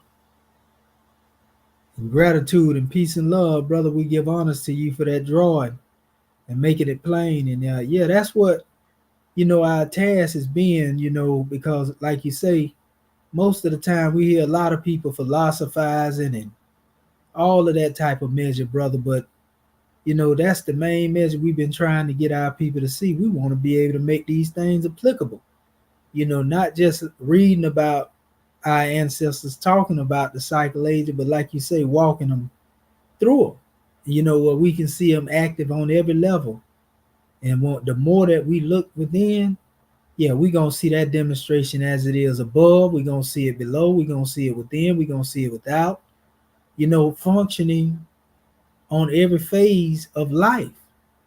There's a 12-step ladder functioning, at the cellular level of our being, whether we know it or not. There's a 12-step ladder, in everything that we're dealing with, because we're talking about rulership. And the great God Allah is definitely present, in the ethers of every native plane. And so, yes, sir, we give honors to you, brother. Like I tell our people, just in the simplistic aspect of reading from cover to cover in the circle 7, that's a cycle age. That's a paradigm shift, So, yeah, we give honors to you, brother. Gratitude. Well, all right. We're going to go on ahead and go to the officials now, and we give honors to all of our Moors who spoke. We're talking about a homeward journey.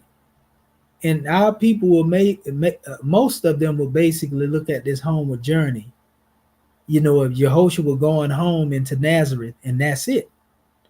But what do we mean when we truly go into the homeward journey? Is the homeward journey just a place where we were born? Or is the homeward journey actually the essence of our being? You see what I'm saying? And then we understand the true meaning on how it is we utilize our tools within the workshop of the mind without us you to be a character. Because they are helping us and aiding us so that we may be able to make that journey.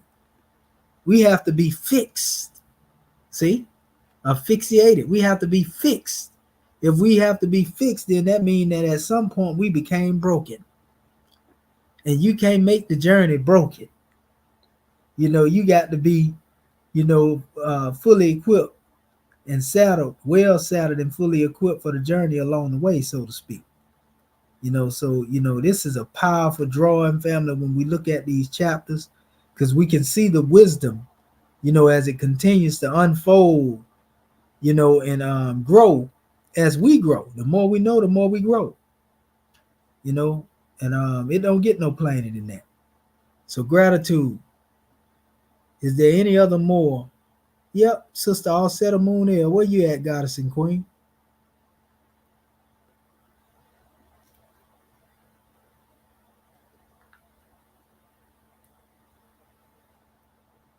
Well, Islam, we know our sisters about the Father, our Holy Father, God Allah, His work. So let us call forth our National Grand Mufti, Dr. Kanshu Ma'ak Herube. Islamism without the schism. And y'all don't forget to link your calendar with your Moorish clock, because we got that too. When I say Moorish clock, I'm talking about your calendar that relates to the Demari calendar that we put out there a while ago. Islam,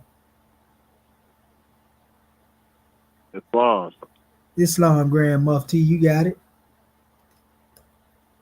Gratitude, Grand Man, for this wonderful class. We rise first and foremost, giving all thanksgiving, adoration, worship, and praise to our Father God Allah, great God of the universe, the most beneficent and the most wise. We give the highest honors that we can give to His prophet, our prophet, the last prophet in these days and in these times. Prophet Noble Drew Ali, El Haj Sheikh Sharif Abdul Ali, the savior of humanity. We give honors to his forerunner, Marcus Mosiah Garvey, and we give honors to his government, our government, the Moorish American government, the government in which we live according to Act 6. We give honors to the officials of this said government, our divine ministers and our swift angels, our mufti, our royal council, our secretaries. We give honors to our citizens, Moorish Americans. We give honors to our flag and our divine constitution and bylaws, our Holy Quran, our Grand National Seal, our Grand National Emblem, our Book of Fire, the exhuming of a nation. We give honors to everything that is Moorish. We give a special high honors to you, National Assistant Grand Sheik, Dr. Shadu Amenti and Medu Shepsuel, for bringing forth this grand Moorish perspective. We give honors to all of our Moorish kin who have spoken before us, to our Moorish kin that will speak after us. We give honors to you, angels. We continue to give honors where the honors are due and honoring all true and divine prophets.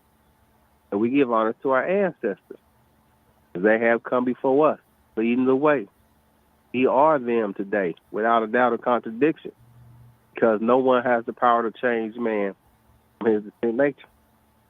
And praise Allah. And praise Allah for this, like I said, this grand measure, giving one understanding, definitely of the ascension that we all must take, and demonstrating the importance of that 12-step ladder. And, one, not only understanding that we fail because we just based ourselves from Allah, but just because we fail doesn't mean that we can't get back up and make our movement towards the throne, towards Allah, as one said, towards lifting our hands and putting it back in Allah's hand, for all will be well.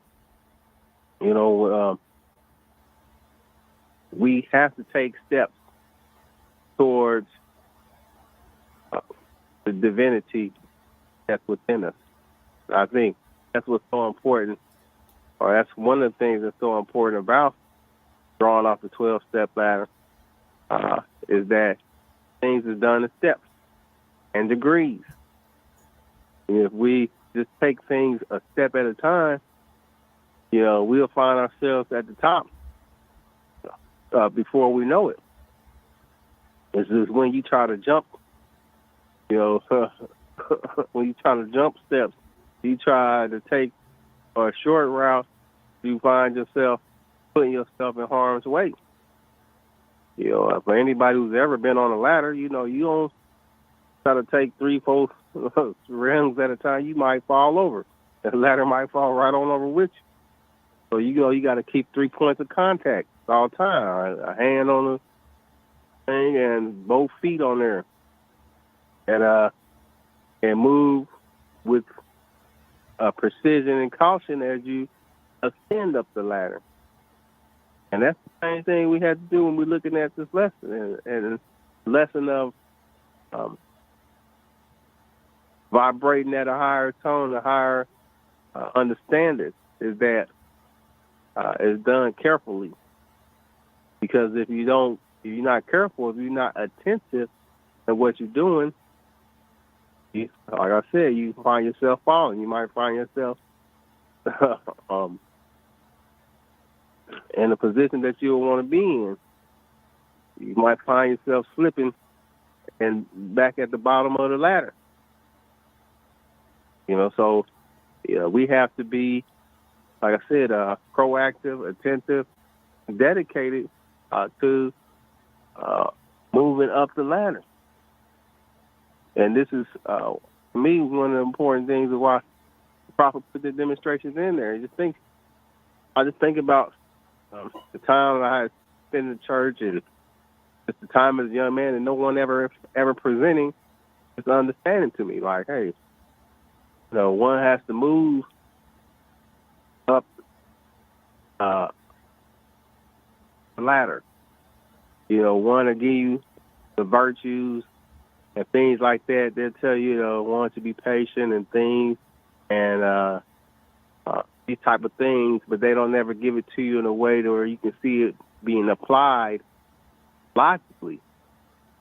So I think especially for men, young boys and adolescents, you know, we need logic to the lesson. If you don't put no logic with the lesson, then we can't, as builders, truly see the vision of what we here to build.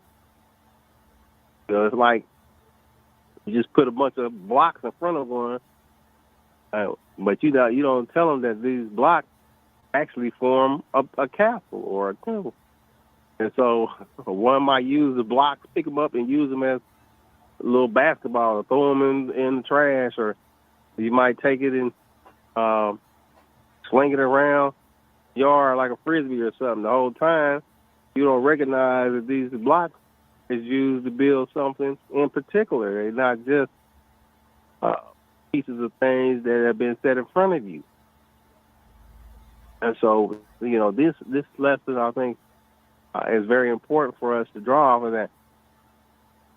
The ladder is there to show you that these steps work in a certain way. And, you know, the first step, of course, of the ladder is obedience. One got to be obedient. Before you go and do anything other thing, you got to learn to be obedient to the will of Allah. Because when you are not obedient to Allah's will, you're going to find yourself being punished. You're going to find yourself out of law. You're going to find yourself somewhere where you ain't supposed to be. And so you can't skip that step. You know, you got to start with the first step in it. And when we are obedient to our Father, you know, then we can move up a little higher up the ramp.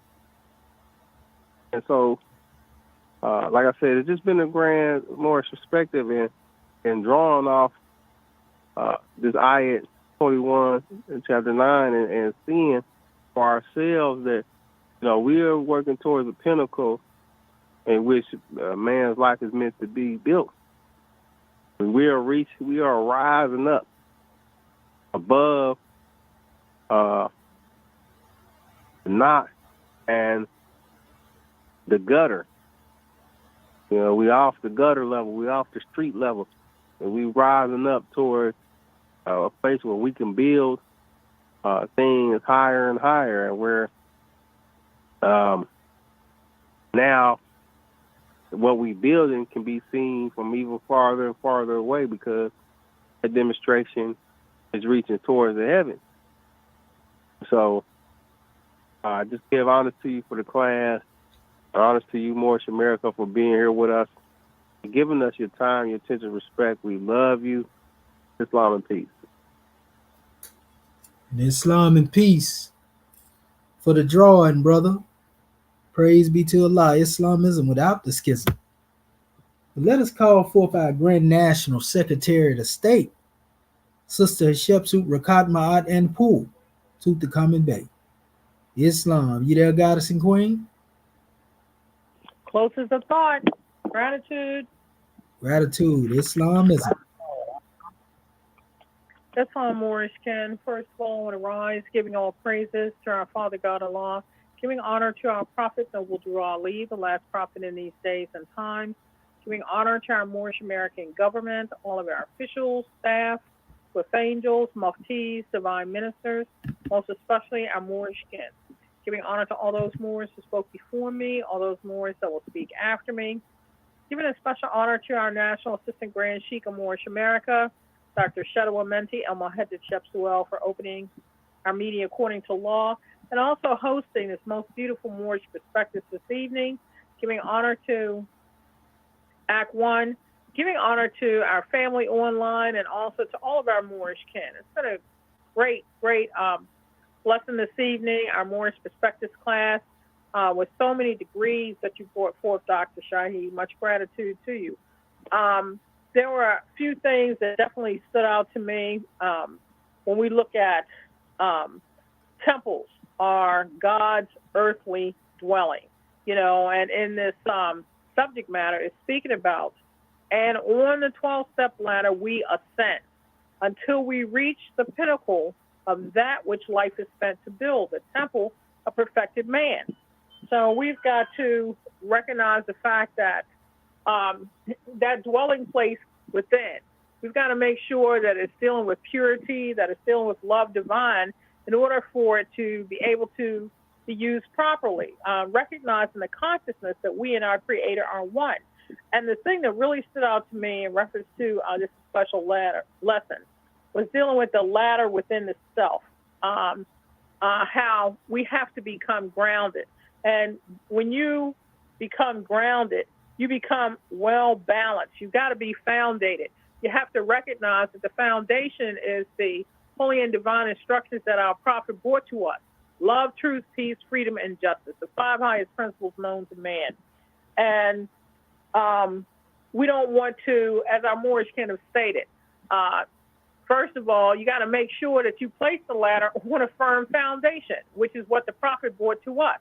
If you're, dipping and dabbing and everything else looks fine, or you want to put the ladder on top of a couple cardboard boxes, let's say, put the ladder on top, you see it's icy conditions out there, well, I'm going to throw the ladder up there anyway. Or what you're leaning against the ladder against, is dealing with something that's made by bogus building materials.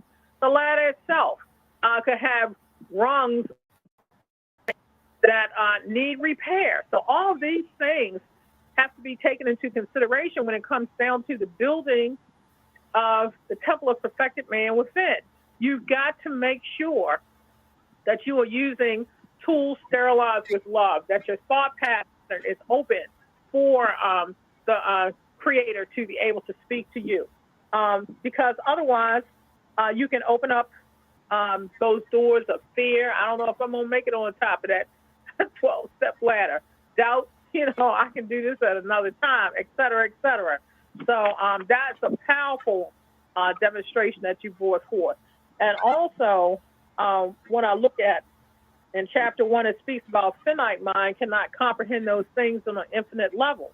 We have got to be taught how to be Moorish American nationals, and you can't get any better than having a holy and divine prophet sent to you. With that being said, we recognize the prophet also said, thought is the cause of it all. So we have to recognize the power and divinity of our thoughts as God, and that we bring these thoughts into the manifest. And it just reminded me of the chemical or alchemy. It reminded me of that process where you have to have that thought, that idea. And this is what the prophet brought to us. And then bring it into the manifest. So you definitely want to make sure that you're dealing with pure and clean thoughts to be able to bring forth those treasures that our prophet has spoken about. And all of these things are within you. But if you are not given the blueprint and the pattern, if you're not imitating the prophet, then you tend to get led astray or allow various negative thoughts within. So this is a powerful master lesson because it places the ladder within our own selves, recognizing the fact of the importance of who we are as God. So this is a powerful class. Much gratitude to you, Dr. Shaheed, for bringing this special lesson forth. Always love to hear in reference to the cycle ages and where we fit in as far as our purpose in this new era of time. So gratitude more for calling me forth. Much peace and love to all of my Moorish kin. That's all. And Islam, and gratitude to you as well, Grand National Secretary of State, for that grand drawing. When I tell you that our wisdom is constantly expanding here in the Moorish American government, and this is, we bear witness to how this continues to grow, and we give honors to our Grand National Chairman. Speaking of wisdom unfolding. In fact, let us call forth our Grand National Chairman, Dr. Akin Acton Per M. Heru, Tutankhamun Bay. Islam, you there, Grand Man? Brother Thought, can you hear me? Man, I heard you 7 cycle ages ago. Islam? Islam. We give praise to Allah, honor to the prophet, the last prophet in these days and time that was sent by Allah to bring us, his Moorish American nationals, everything that it takes to save a nation. And that's the main thing that I want to speak on, because when I realized that how powerful our divine constitution, our prayer, our covenant, holy covenant, our flag, Grand National Seal, and them, when I realized how important these things, and another thing is the fact that I realized that they were mine. They belong to me because I'm a Moorish American national. I'm a Muslim. And this is what it is that Allah ordained for me to have by my nature. And it's the same thing that you'll find any other living thing has been ordained to feed upon that which is good according to its nature. And we want to acknowledge that it's a wonderful thing, Moors, to know that we are children of Allah, that we have been blessed and ordained by the Holy Prophet. The divinity that angels have, we have been truly blessed. So, Moors, it's a wonderful thing, and I'm looking at the symbolic meaning of the tools. Then we learn also how to utilize those instruments, these tools, because why? If you're not thinking, you can't use these tools. That's why they're in the workshop of the mind. So it's an honor to bless the Moors. Islamism without the skill. It's a powerful class. Islam Moors, we love you. And Islamism, we love you too, Chairman. We give honors to you for that grand drawing. Praise be to Allah. We know our National Grand Sheikh is definitely ready to come in after that one right there. Dr. Serapis Amin Rael. Islam. You there, Sheikh? Islam. Islamism. Yes, sir. Islam. One as we give a lot of praise, honor to his love, thought, and his immaculate ways. Prophet Noble Drew Ali coming over to America and setting us the more free. We praise Allah for sending our Moorish kin to earth and to put it down like he put it down. Honest to everything it is, was never more to be. More, this demonstration here is deep and honest to all the lessons and the understandings that the Moors have given. We are truly honor that and looking at it in the context of, like you talked about, the sea being the wave of light, as well as a whole light is that light being brought forth into the messenger is bringing that truth to earth in the context of touching the multitude and bringing everyone into his own height, the holy height of life, and giving one the child's grip where one could be soft laden with the hands of purity and love. And the fact that in this lesson, it tells us about how he can touch the sand and the waves, and he saw them turn to living things. And then I knew the meaning of the dream. This is a fact that we all go through life with that dream, but a lot of us don't comprehend it until an appointed hour or appointed time. But some of us grasp the significance and meaning of it as it is important, because we're looking at the dream. The dream is the water flow of one's wand, as the sheep was pointing out. That wand is the wand of truth, being able to break everything down into the simplicity of this matter of bringing things into the constitutional fold. And this is where Allah breathes and brings forth that essence of life, where the one can know that the master of the day of judgment is on the manifest and making good of the things that he brings forth as a matter of truth upon this earth. And we are helpers. We bring forth that on behalf of our master of the day of judgment, the things that need to be brought here on earth.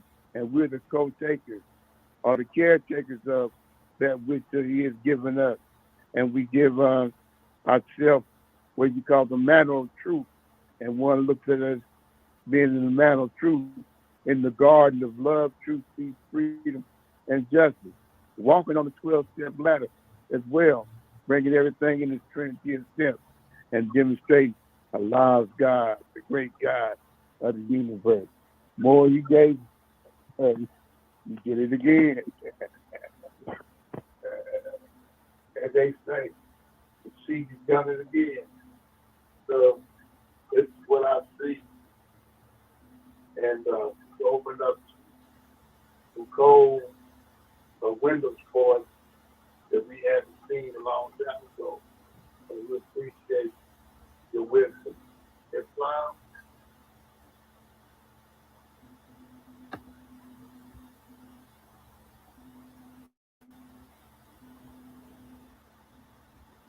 January 15, 1929. Morning from the South. Everything. Everybody home. Oh, it was men all radical. Agitating speeches while they working in their own on the street. We have the people, not the sun. Stop standing your cars in Europeans because remember your car is the North South thing. Ready to obey the orders and give their comment.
Yeah.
Islam Moors, we love you, Moors, and thank you for your grand measures. We apologize for technical difficulties. Islam.